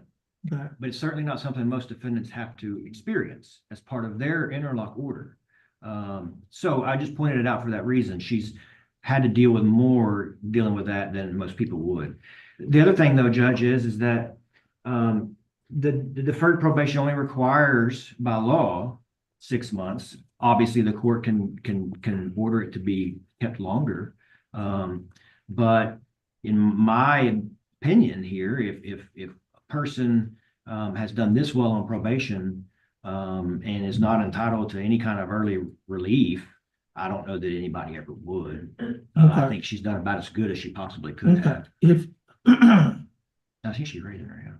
okay, so I mean, just using your line of thinking, now, if we talk about one, DWI person is not eligible for early release. That's correct. So, on this, well, you're asking that once she, go to, basically what she was, basically she would be reporting, she'll be not supervised, correct? If she was on an active status, she would. no She'd be longer inactive, supervised. she'd be totally inactive, she would not supervise. And of course, there's some things that's required on the inactive status that he had previously mentioned what their standards are, right? And so I think you're also asking that the interlock be removed, that requirement be removed. Right, so what you're saying, you want to take the modify her probation where she would no longer have an interlock, is that correct? That is And- one goal, yes, Judge. And the other one is that she will report inactive status. Yes, however, based on more recent discussions with her and the litany of issues she's had to deal with, I do believe that her bigger desire would be to do away with the interlock. And if that meant she had to Yeah. continue reporting to probation, I think she'd rather do that so she doesn't have to deal with that company Well- or any of those companies again. Well, okay. So the problem is not necessarily her not reporting, you just want her to get off the interlock. Well, That's based, the issue. based on these new recent issues, Well, yes. That just happened- Recent or whatever, I mean, that could be used as, using that as a basis or pretext to get off, you know, for the court to get her to remove the interlock requirement, right? These issues that she's having with the interlock company as a reason for her, as a reason for the court to remove the interlock requirement. That's what I'm hearing from the argument. But Judge, you have to remember that a lot of these issues happened after I filed this motion. So. Let me ask you this here, how does that make the community safer? Her not going to that interlock company. How does that make the community safer? Judge, it's not about the community being safer. If the alcohol assessment. The entire reason for the condition. Yeah, but yeah, I'm answering your question, Judge. The alcohol assessment determined she does not have any alcohol problem and needs no treatment. So then what is an Okay. interlock? I going looked to at the do? PC. Okay, but Okay. my question is, if their determination. Somebody's driving, No, somebody's driving a vehicle with no lights on. Okay? Police following him, they're swerving in the lane. Okay, how would that make the community safer for her not to do that again by removing the interlock? isn't that the same statement in every DWI case, Judge? No, it's not. It's not. My thing is, if she has an interlock, we know that if she's driving that vehicle, she doesn't have any alcohol in her system. I understand the court's logic. The problem here, though, is that she doesn't have an interlock because the court decided she needed one. Oh, stop. The deferred probation. Hold on. required it. The defense and the state agreed, first of all, the law requires an interlock. The state and the defense agreed to the time that interlock should be on the vehicle. That's true. That was the plea bargain agreement. The That's court was not privy to that. The court followed the plea bargain agreement. I agree. I agree Okay. with everything the court states. Yeah. And here we are later where the court has the ability to look into a situation where a But- person has done perfectly. Perfectly. Well, I mean, the person, the person has accelerated the requirements of probation. Okay. That's what the person has done. Yeah, see, I'm gonna hurry up and do my community service, I'm gonna hurry up and pay it off, hurry up and do, that's what was done. Without violation. Because they're saying, okay, I'm gonna get off this probation. And so I wanna hurry up and get off this probation. The fastest way I can get off this probation is by doing everything I can at breakneck speed. That's what has happened. Okay, but it's not everything, but how does that make the community safer? I believe that the correct answer to that is the community is safer because she is not in need of an interlock according to the alcohol assessment done by probation. Well, So what was the point of the assessment? they did an assessment that the assessment does not dictate whether a person should or should not have an interlock. That does not dictate that, because a person can do an assessment on someone. And then the next day or the next day, the person go out and get in a car and kill somebody. But the assessment can't determine that. I mean, we putting a lot of value on the assessment. But my issue is I'm trying to, as the gatekeeper, I'm obligated to keep the public safe. If I'm gonna err on anything, I'm gonna err on caution on keeping the public safe. And I think that by having her being required to have an interlock device on her vehicle keeps the public safe. Okay, so at this time, the interlock is going to remain on the vehicle. She will go to the other status, inactive status, okay? Is she prohibited from asking at a later date if she continues to do perfect without violation? I can't say what she can or cannot do. I understand that. Okay, you are a lawyer, the court is not going to tell you whether or not you can or cannot file a motion. But I certainly don't want to And waste the court is not going to tell you in advance what the court's ruling will be. That is highly unethical and inappropriate for any court to do that. I understand that. I'm not asking the judge to make a pre-ruling. However, it sounds like the ruling is that on a DWI, where a person could be a danger, that an interlock's gonna need to be required. And so I'm not gonna waste the court's time by asking. I'm saying in this case, we go on a case-by-case basis. Okay, I didn't speak for every case. I'm speaking for this case. Okay, and so at this time, she will go to inactive status as agreed upon by the state and the probation, and she will also be required to maintain the interlock device. Okay? All right, that's the court's ruling. Thank you. Thank you. Okay. Oh, I see Miss Robbins, yes. Yes, sir. I had wanted to make a statement if it would be okay with the court. It's not okay right now. So let's just talk about it here in a minute. Well, it was more in regards to ineffective counsel, which is why I have Mr. Gallimore now instead of Mr. Macon. He did Well- not inform me of Well, the court, certain things during our Mhm. conversation, and Okay. he Well- specifically, I didn't bring that up, Judge. It has to do with Mr. Macon, but the point, I think what she's talking about, I've had a discussion with Mr. Hubble, is that she took deferred probation. That was the offer on the table. However, on a straight probation, an interlock would not have been required by law. And so I think what she's saying is, had she known that, she would have gone that route, because deferred provides no benefit. There's no benefit to a deferred probation on DWI. So basically, she was sold on having an interlock for no reason in this particular case. because he But- specifically the stated, court, okay, the court just can't 6 months. entertain that matter at this time. Okay. So the court has made its ruling. And this hearing, we will conclude this hearing. All right, you're free to go. And Ms. Robbins, you're free to go as well. Both of y'all have a blessed day. Thank you. Okay, now, Derek DeVilliers and Ashton Sutton, their case, your case is gonna be reset to give you time to hire an attorney. And, Meg Newton is gonna come back. Both of y'all have a seat in the first two chairs by this wall.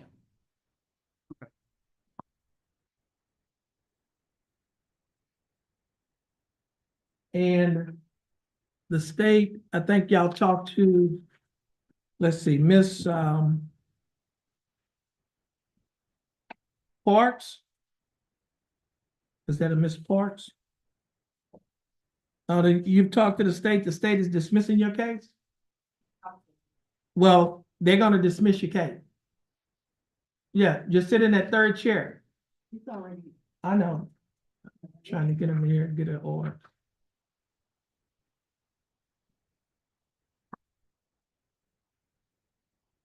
Yeah, you can sit in the third chair. Did y'all? Let's see. Ashton Emerson? Who is that? Okay.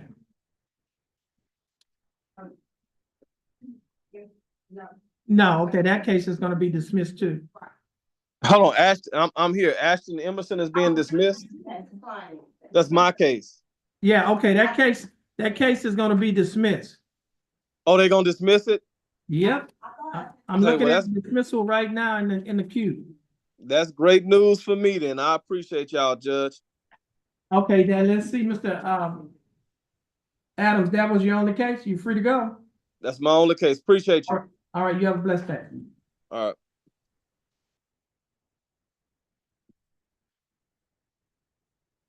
I need to. We went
This is cause number 24 CCCR 1370, case of style of the state of Texas versus Jordan Landry.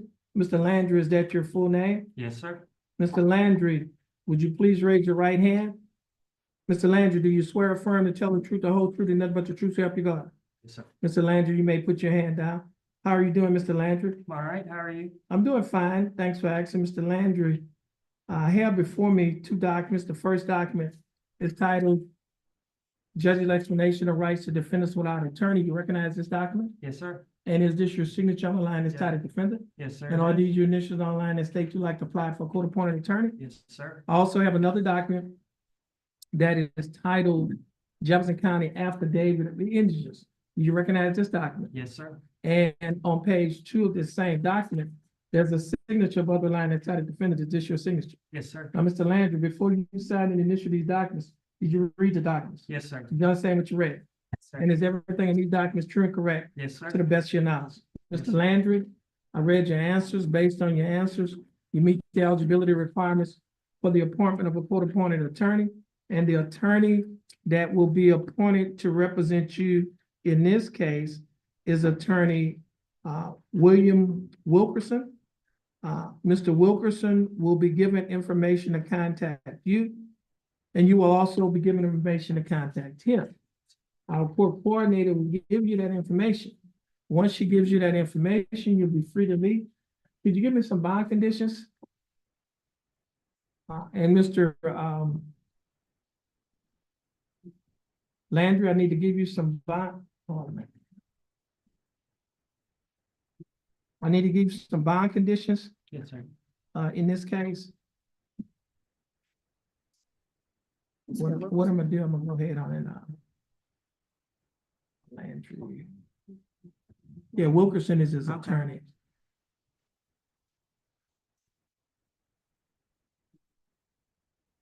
And,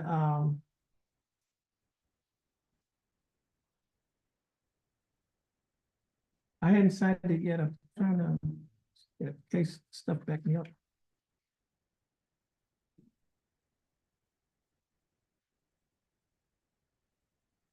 Today the 12th. Yes, sir.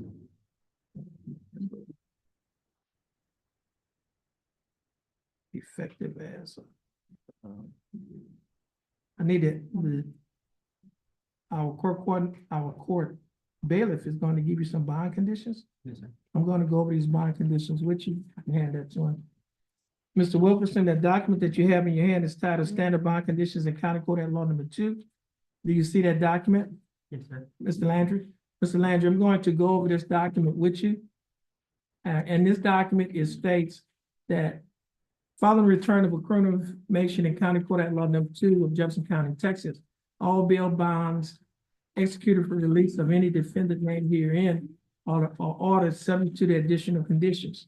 Number 1, defendant shall commit no offense against the laws of this state, any other state, or of the United States. Do you understand that condition? Yes, sir.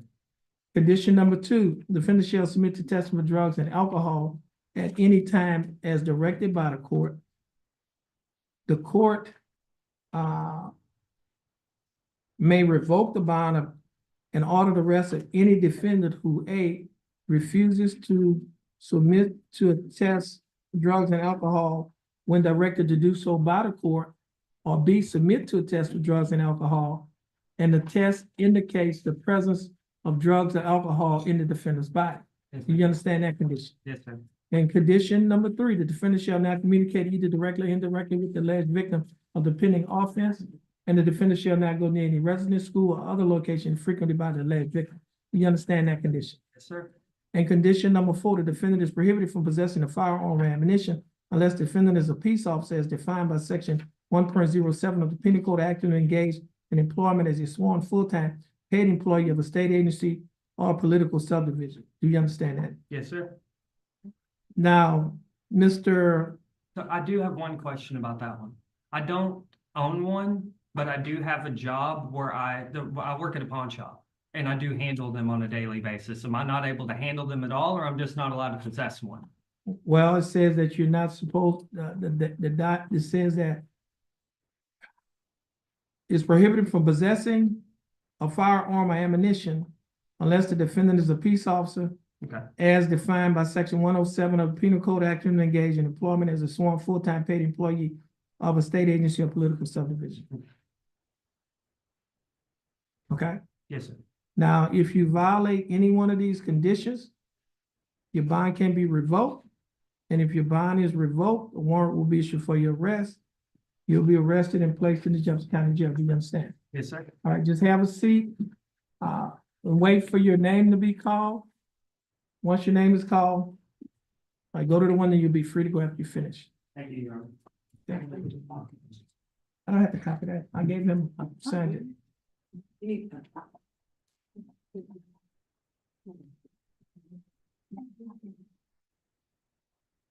need a copy in here. Okay, what's that? Tracy Branham?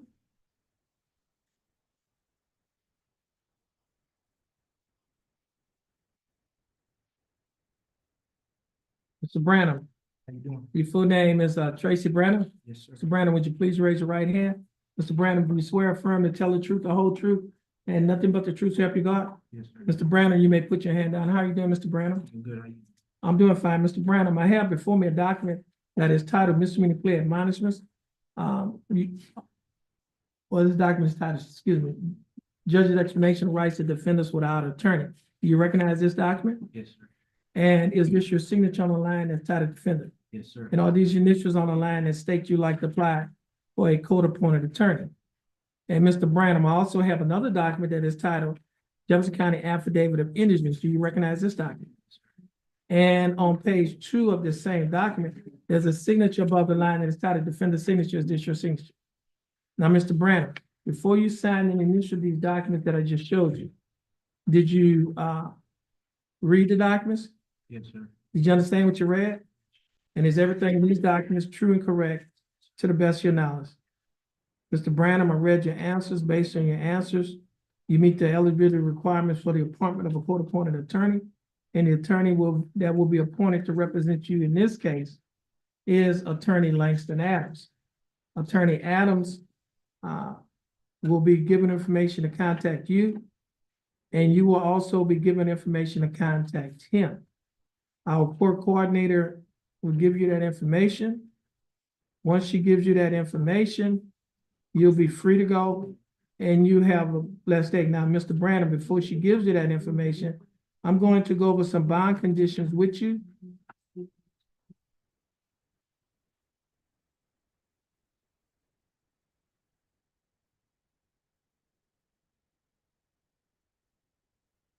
Okay. Now, Mr. Brand, I'm going to go over some bond conditions with you. And we'll be able to give you a copy of these conditions in a few minutes. The first conditions in these cases, yes, too, on that, you need to put possession of control, possession of marijuana as well.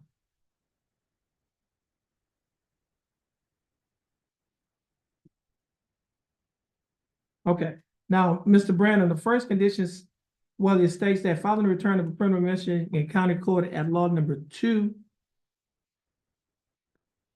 from Jefferson County, Texas, all bail bonds executed for release of any defendant herein shall be ordered subject to the additional conditions. And number 1, the defendant shall commit no offense against the laws of this state, any other state, or against the United States. Do you understand that condition? Yes. Condition number 2, the defendant shall submit to testing for drugs and alcohol at any time as directed by the court. The court may revoke the bond and order the arrest of any defendant who A, refused to submit to a test, drugs and alcohol when ordered to do so by the court, or B, submit to a test for drugs and alcohol, and the test indicates the presence of drugs and alcohol in the defendant's body. Do you understand that condition? And condition number 2, well, the condition number 3 does not apply. Condition number 4 does not apply. However, condition number 5 does apply. And condition number 5 states that the defendant is prohibited from possessing a firearm or ammunition unless the defendant is a peace officer as defined by Section 107, the Texas Penal Code, actively engaged in employment as a sworn full-time paid employee or political subdivision or state agency. Do you understand that condition? That's for me. Now, if you violate any one of those conditions, your bond will be revoked. And if your bond is revoked, a warrant will be issued for your arrest. You'll be arrested and placed in the Jefferson County Jail. Do you understand that? Yes, sir. Okay. Now, just have a seat, wait for your name to be called. They will also give you some bond conditions. All right. And let's see, that's Ms. Parks. I'm getting ready to sign her dismissal.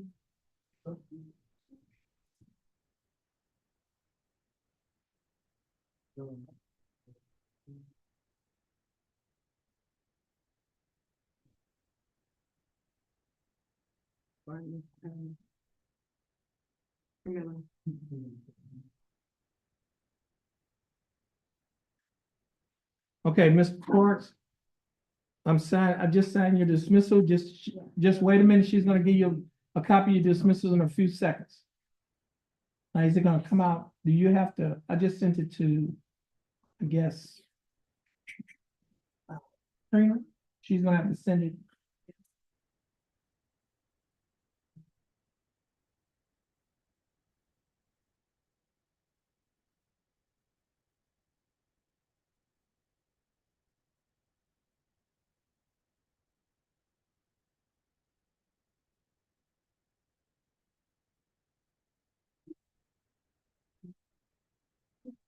Albert Slaughter.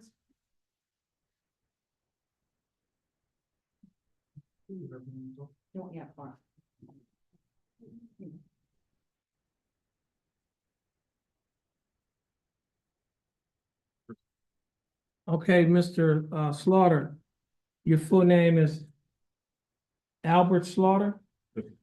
Mr. Slaughter.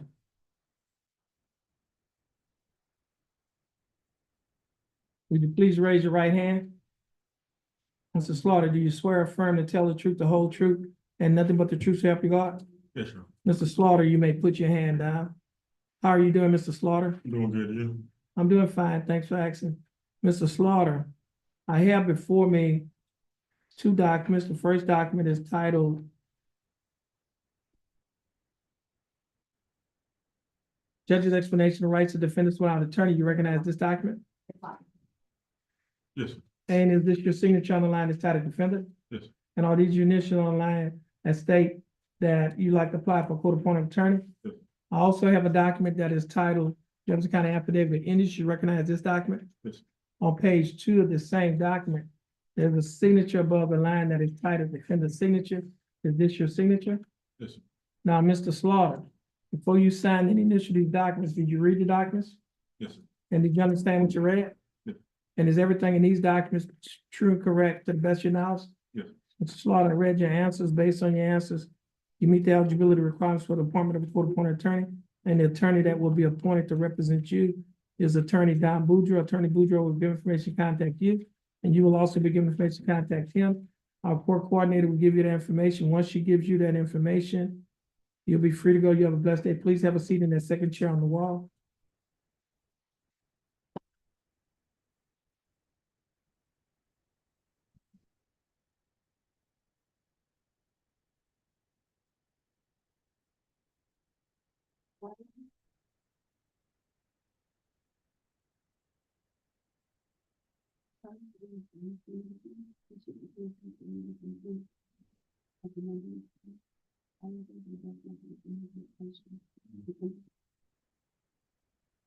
Is that the phone number? You have to go with the rest of the time. Okay, but when you contact them, you can let them know. Okay? That's your information right here. Thank you.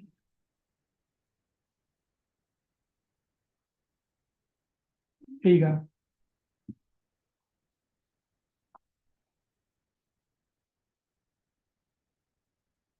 Darren Williams.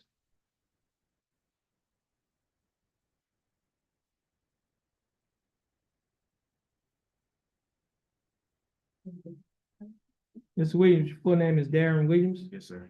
Mr. Williams, would you please raise your right hand? Mr. Williams, do you swear affirm to tell the truth, the whole truth, and nothing but the truth, so help you God? Mr. Williams, you may put your hand down. How are you doing, Mr. Williams? Yeah, I'm doing fine. Mr. Williams, I have before me two documents. The first document entitled Judge's Explanation of Rights to Defendant Without Attorney. And Mr. Williams, do you recognize this document? Is this your signature on the line that's titled defendant? And all these initials on the line that state you like to apply for court-appointed attorneys? I have another document that is titled Misdemeanor Jefferson County Affidavit of Indigence. You recognize this document? On page 2 of this document, there's a signature above the line that is titled defendant's signature. Is this your signature? Yes, sir. Now, Mr. Williams, before you sign and initial all of these documents that I just showed you, did you read the documents? Yes, sir. Did you understand what you read? Yes, sir. And is everything in these documents true and correct to the best of your knowledge? Mr. Williams, I read your answers. Based on your answers, you meet the eligibility requirements for the appointment of a court-appointed attorney, and the attorney that will be appointed to represent you in this case is Attorney Tom Burbank. Attorney Burbank will be given information to contact you. You will also be given information to contact him. Our court coordinator will give you that information. Hold on a minute. That's Mr. Williams. And once you get that in, we got it there. Once you get that information, you'll be free to go. Now, before you leave, I need to give you some bond conditions. And I have a document that's titled Standard Bond Conditions in County Court at Law number 2. And these bond conditions state as follows. As a defendant in a criminal case, following the return of criminal information in County Court at Law number 2 of Jefferson County, Texas, all bail bonds executed for release of any defendant named herein are subject to the additional conditions. Number 1, the defendant shall commit no offense against the laws of this state, any other state, or the United States. Do you understand that condition? Condition number 2, the defendant shall submit to testing for drugs and alcohol at any time as required by the court. The court may revoke the bond and order the arrest of any defendant who A, refuses to submit to a test for drugs and alcohol when directed to do so, or B, submit to a test for drugs and alcohol and the test indicates the presence of drugs or alcohol in the defendant's body. Do you understand that condition? Yes, sir. And condition number 3 does not apply. Condition number 4 does not apply. However, condition number 5 does apply. And it states the defendant is prohibited from possessing a firearm or ammunition unless the defendant is a peace officer as defined by Section 107 of Texas Penal Code, acting engaged in employment as a sworn full-time paid employee of a state agency or political subdivision. Do you understand that condition? Yes, sir. Okay, now, if you violate, I need a copy of that. If you violate any one of these conditions, your bond will be revoked. And if your bond is revoked, a warrant will be issued for your arrest. You'll be arrested and placed in the Jefferson County Jail. Do you understand that? All right. Just have a seat on the wall, wait for your name to be called so you can get your paperwork. Taylor Richard or Richard, depending on Richard, okay.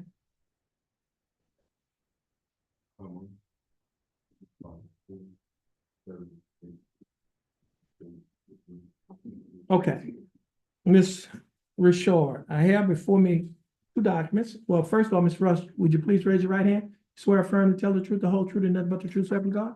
Ms. Richard, you may put your hand down. How are you doing, Ms. Richard?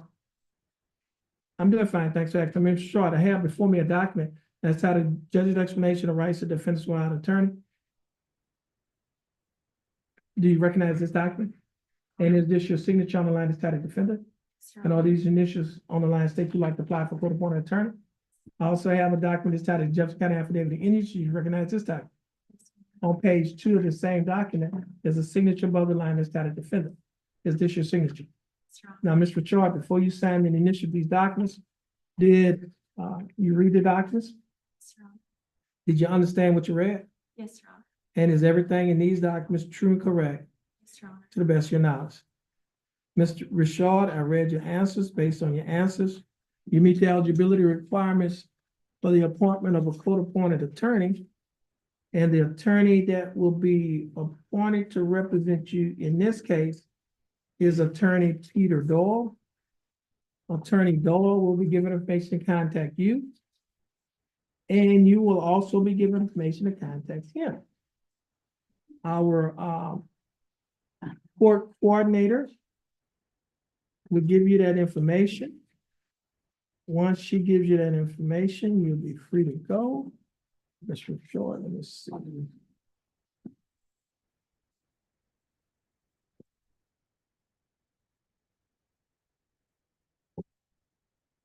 Now, Mr. Short, please have a seat in that, the second chair and wait for your name to be called.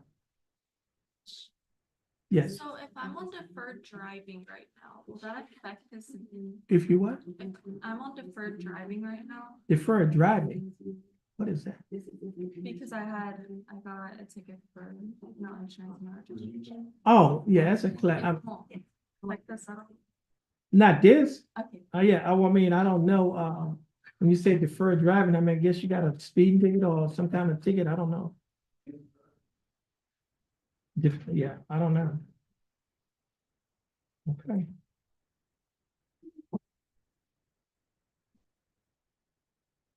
Defendant, Taylor. Taylor. Pretty sure.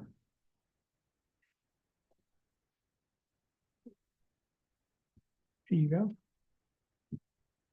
Here you go, this is Mr. Short.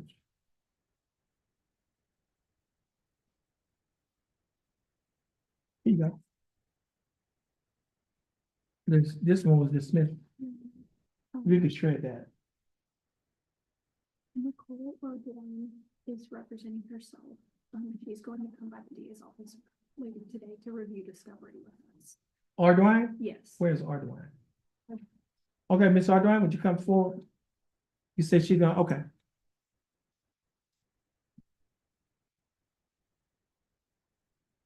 She was the last.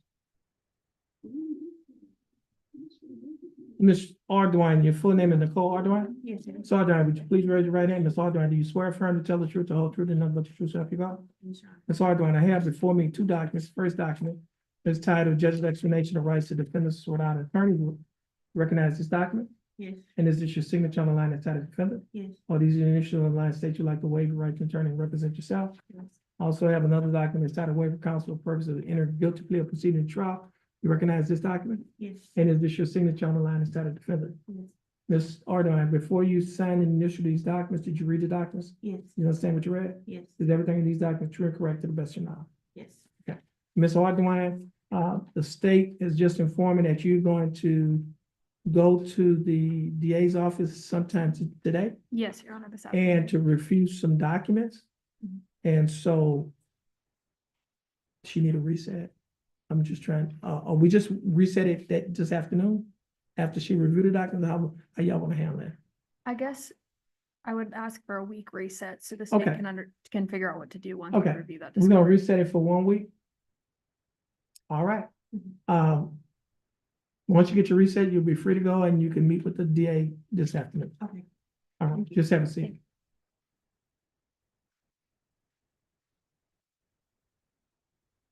Let's see.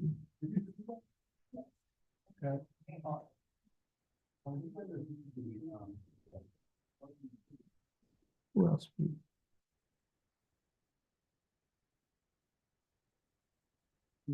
Is that Lloyd Hung? Would you please come forward?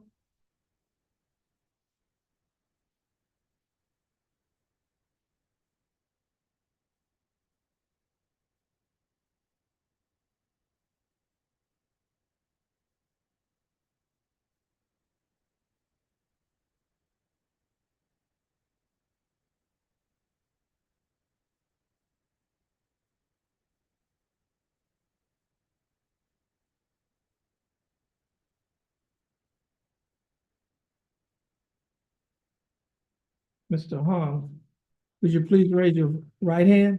Ms. Hung, do you swear affirm to tell the truth, the whole truth, and nothing but the truth, so help you God? Yes, sir. Mr. Hung, you may put your hand down. Mr. Hung, your full name is Lloyd Van Hung? Yes, sir. How are you doing, Mr. Hung? Good. That's good. Mr. Hung, I have before me two documents. The first document is titled Jefferson County Affidavit, well, Judge's Explanation of Rights to Defendants Without an Attorney. Mr. Hung, do you recognize this document? Is this your signature on the line that's titled defendant? And is this your, are these your initials on the line Yes, stating sir. you would like to apply for court-appointed attorney? Yes, sir. Have another document that is titled Jefferson County Affidavit of Indigence. You recognize this document? Yes, sir.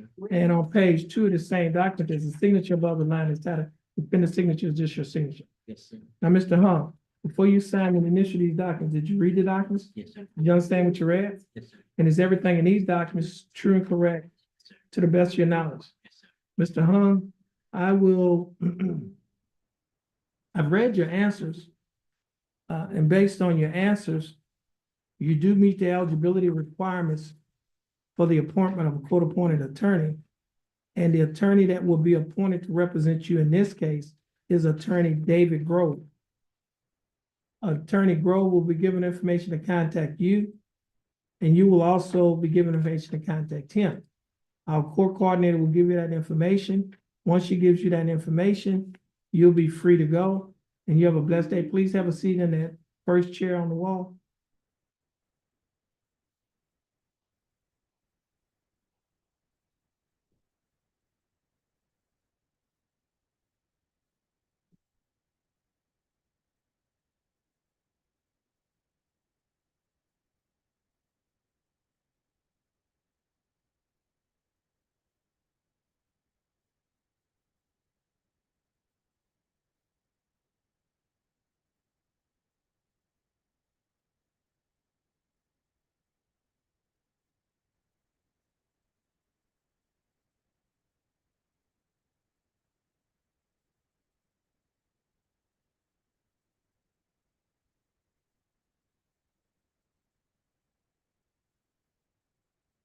Jaden Riley.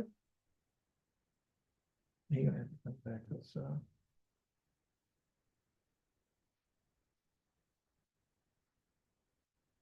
is he? Anybody else? Oh, yeah, I gave you her paperwork. Okay. She had one page to complete. Oh, okay. Yeah, I remember. Yeah, we had called her earlier. Mr. Riley, just let me do this here. Would you please have a seat at that chair on the table? Yeah, right there.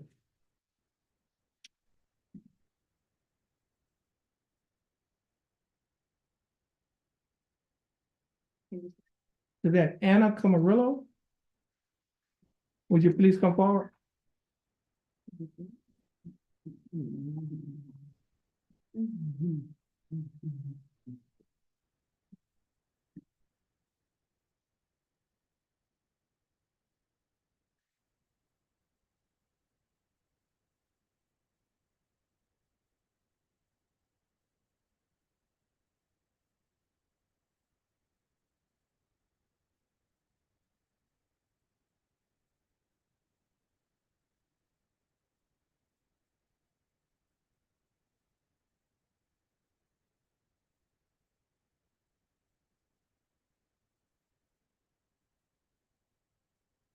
Miss Mr. Camarillo?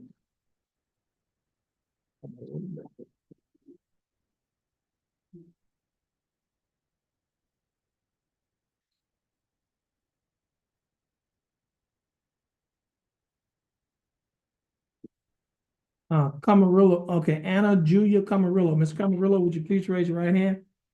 Do you swear affirm to tell the truth, the whole truth, and nothing but the truth, so help you God? Yes. Ms. Camarillo, you may put your hand down. Mr. Camarillo, how are you doing? You doing all right? Yes. That's good. I'm doing fine. Thanks for asking. And Ms. Camarillo, I have before me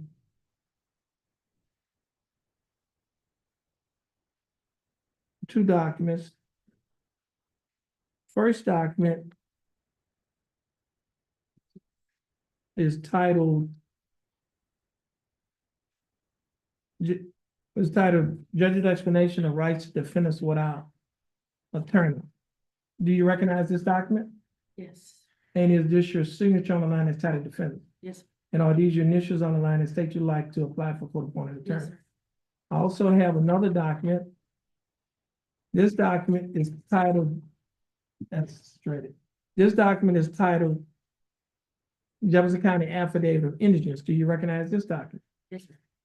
And on page 2 of this document, is this your signature? Yes, sir.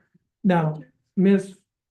Amarillo, before you sign and initial these documents, did you read the documents? Yes, sir. Did you understand what you read? And is everything in these documents true and correct Yes, sir. to the best of your knowledge? Ms. Camarillo, I read your answers. Based on your answers, you meet the eligibility requirements for the appointment of a court-appointed attorney. And the attorney that will be appointed to represent you in this case is Attorney Jack Lawrence. Attorney Lawrence will be given information to contact you. And you will also be given information to contact him. Our court coordinator will give you that information. But before she gives you that information, I'm going to read some bond conditions that she will also give to you. And what's the matter? You know, they have two cases, Ooh, that person. Holmes? Yeah. I just need to write this.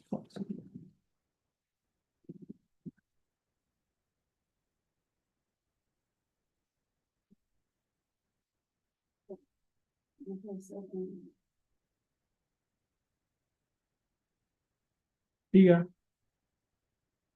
Now, Ms. Camarillo, I have before me a document that is titled Standard Bond Conditions in County Court at Law number 2. I'm going to go over these bond conditions with you. And it states, following return of a criminal admission in County Court at Law number 2, all bail bonds executed for release of any defendant named herein are ordered subject to the additional conditions. Number 1, the defendant shall not commit no offense against the laws of this state, any other state, or of the United States. Do you understand that condition? Yes, Condition number 2, the defendant shall submit to testing for drugs and alcohol at any time as directed by the court. The court may revoke the bond and order the arrest of any defendant who A, refuses to submit to a test for drugs and alcohol when directed to do so, or B, submit to a test for drugs and alcohol, and the test indicates the presence of drugs or alcohol in the defendant's body. Do you understand that condition? yes, sir. And condition number 3, the defendant shall not communicate either directly or indirectly with the alleged victim of the pending offense, and the defendant shall not go to any residence, school, or other location frequented by the alleged victim. Do you understand that condition? Yes, sir. And condition number 4 does not apply. However, condition number 5 does apply.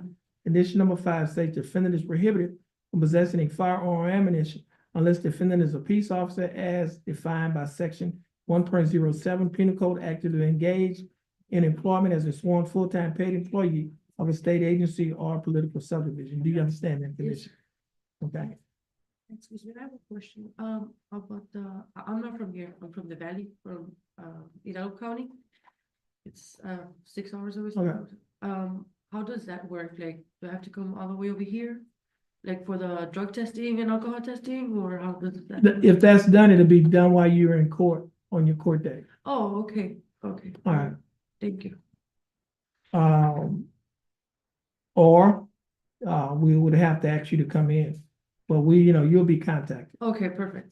Thank you. All right. Now, do you understand these bond conditions? Yes, Now, if you violate any one of these bond conditions, your bond can be revoked, and if your bond is revoked, warrant shall be issued for your arrest. You'll be arrested and placed in the Jefferson County Jail. And Ms. Camarillo, do you understand everything that the court has just told you? All right. You're going to have a seat, wait for your name to be called. Once your name is called, you go to the window. Once you finish at the window, you'll be free to go. And you have a blessed day. Thank you. Oops.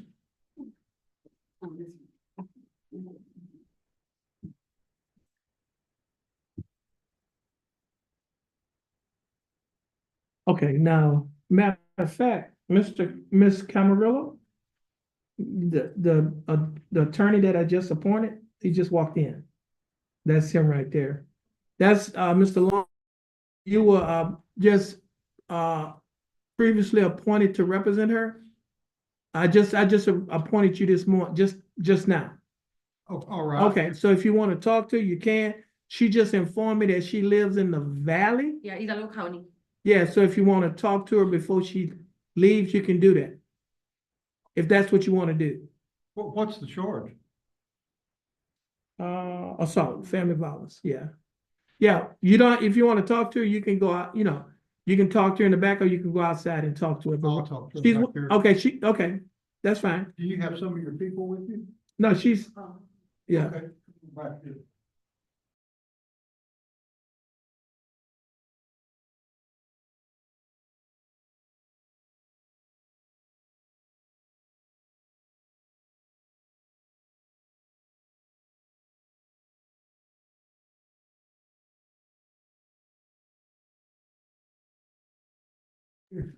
Mr. Riley,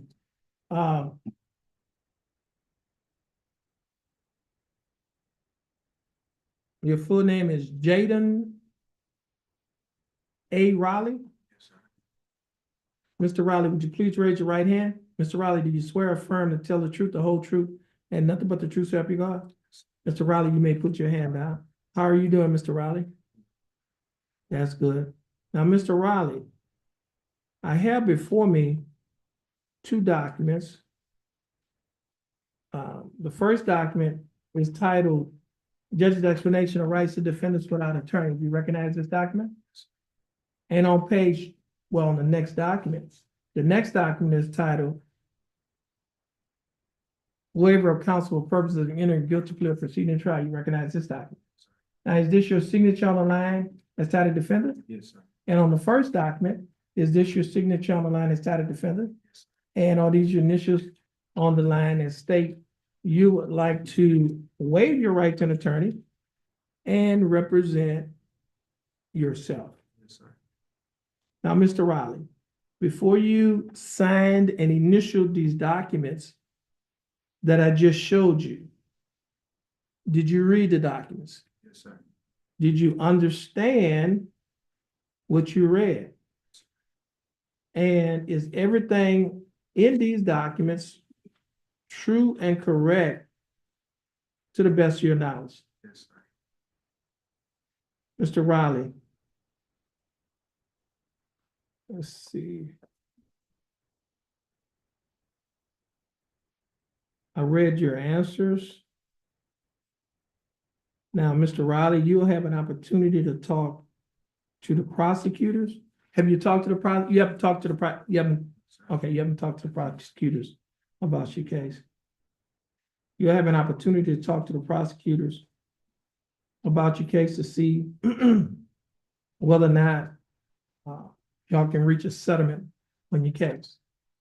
Okay, now let me do this here. The prosecutors took a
This is cause number 24CCCR 1486, case of Style State of Texas, Ashton Emerson. Mr. Emerson, is that your full name? Yes, How you doing, Mr. Emerson? yourself. I'm doing fine, thanks for asking. Now, Mr. Emerson, I'm signing the dismissal. The state has previously announced that they were dismissing your case. Your attorney, Mr. Adams, was also informed. And so we're informing you that your case is being dismissed. I'm getting ready to, I'm signing the dismissal. They're gonna send the dismissal back to the jail with you? Yeah. Okay, so to go back to the jail with you, you've followed the bailiff and you have a blessed day. You too, Judge. All right, thank you. You want to say?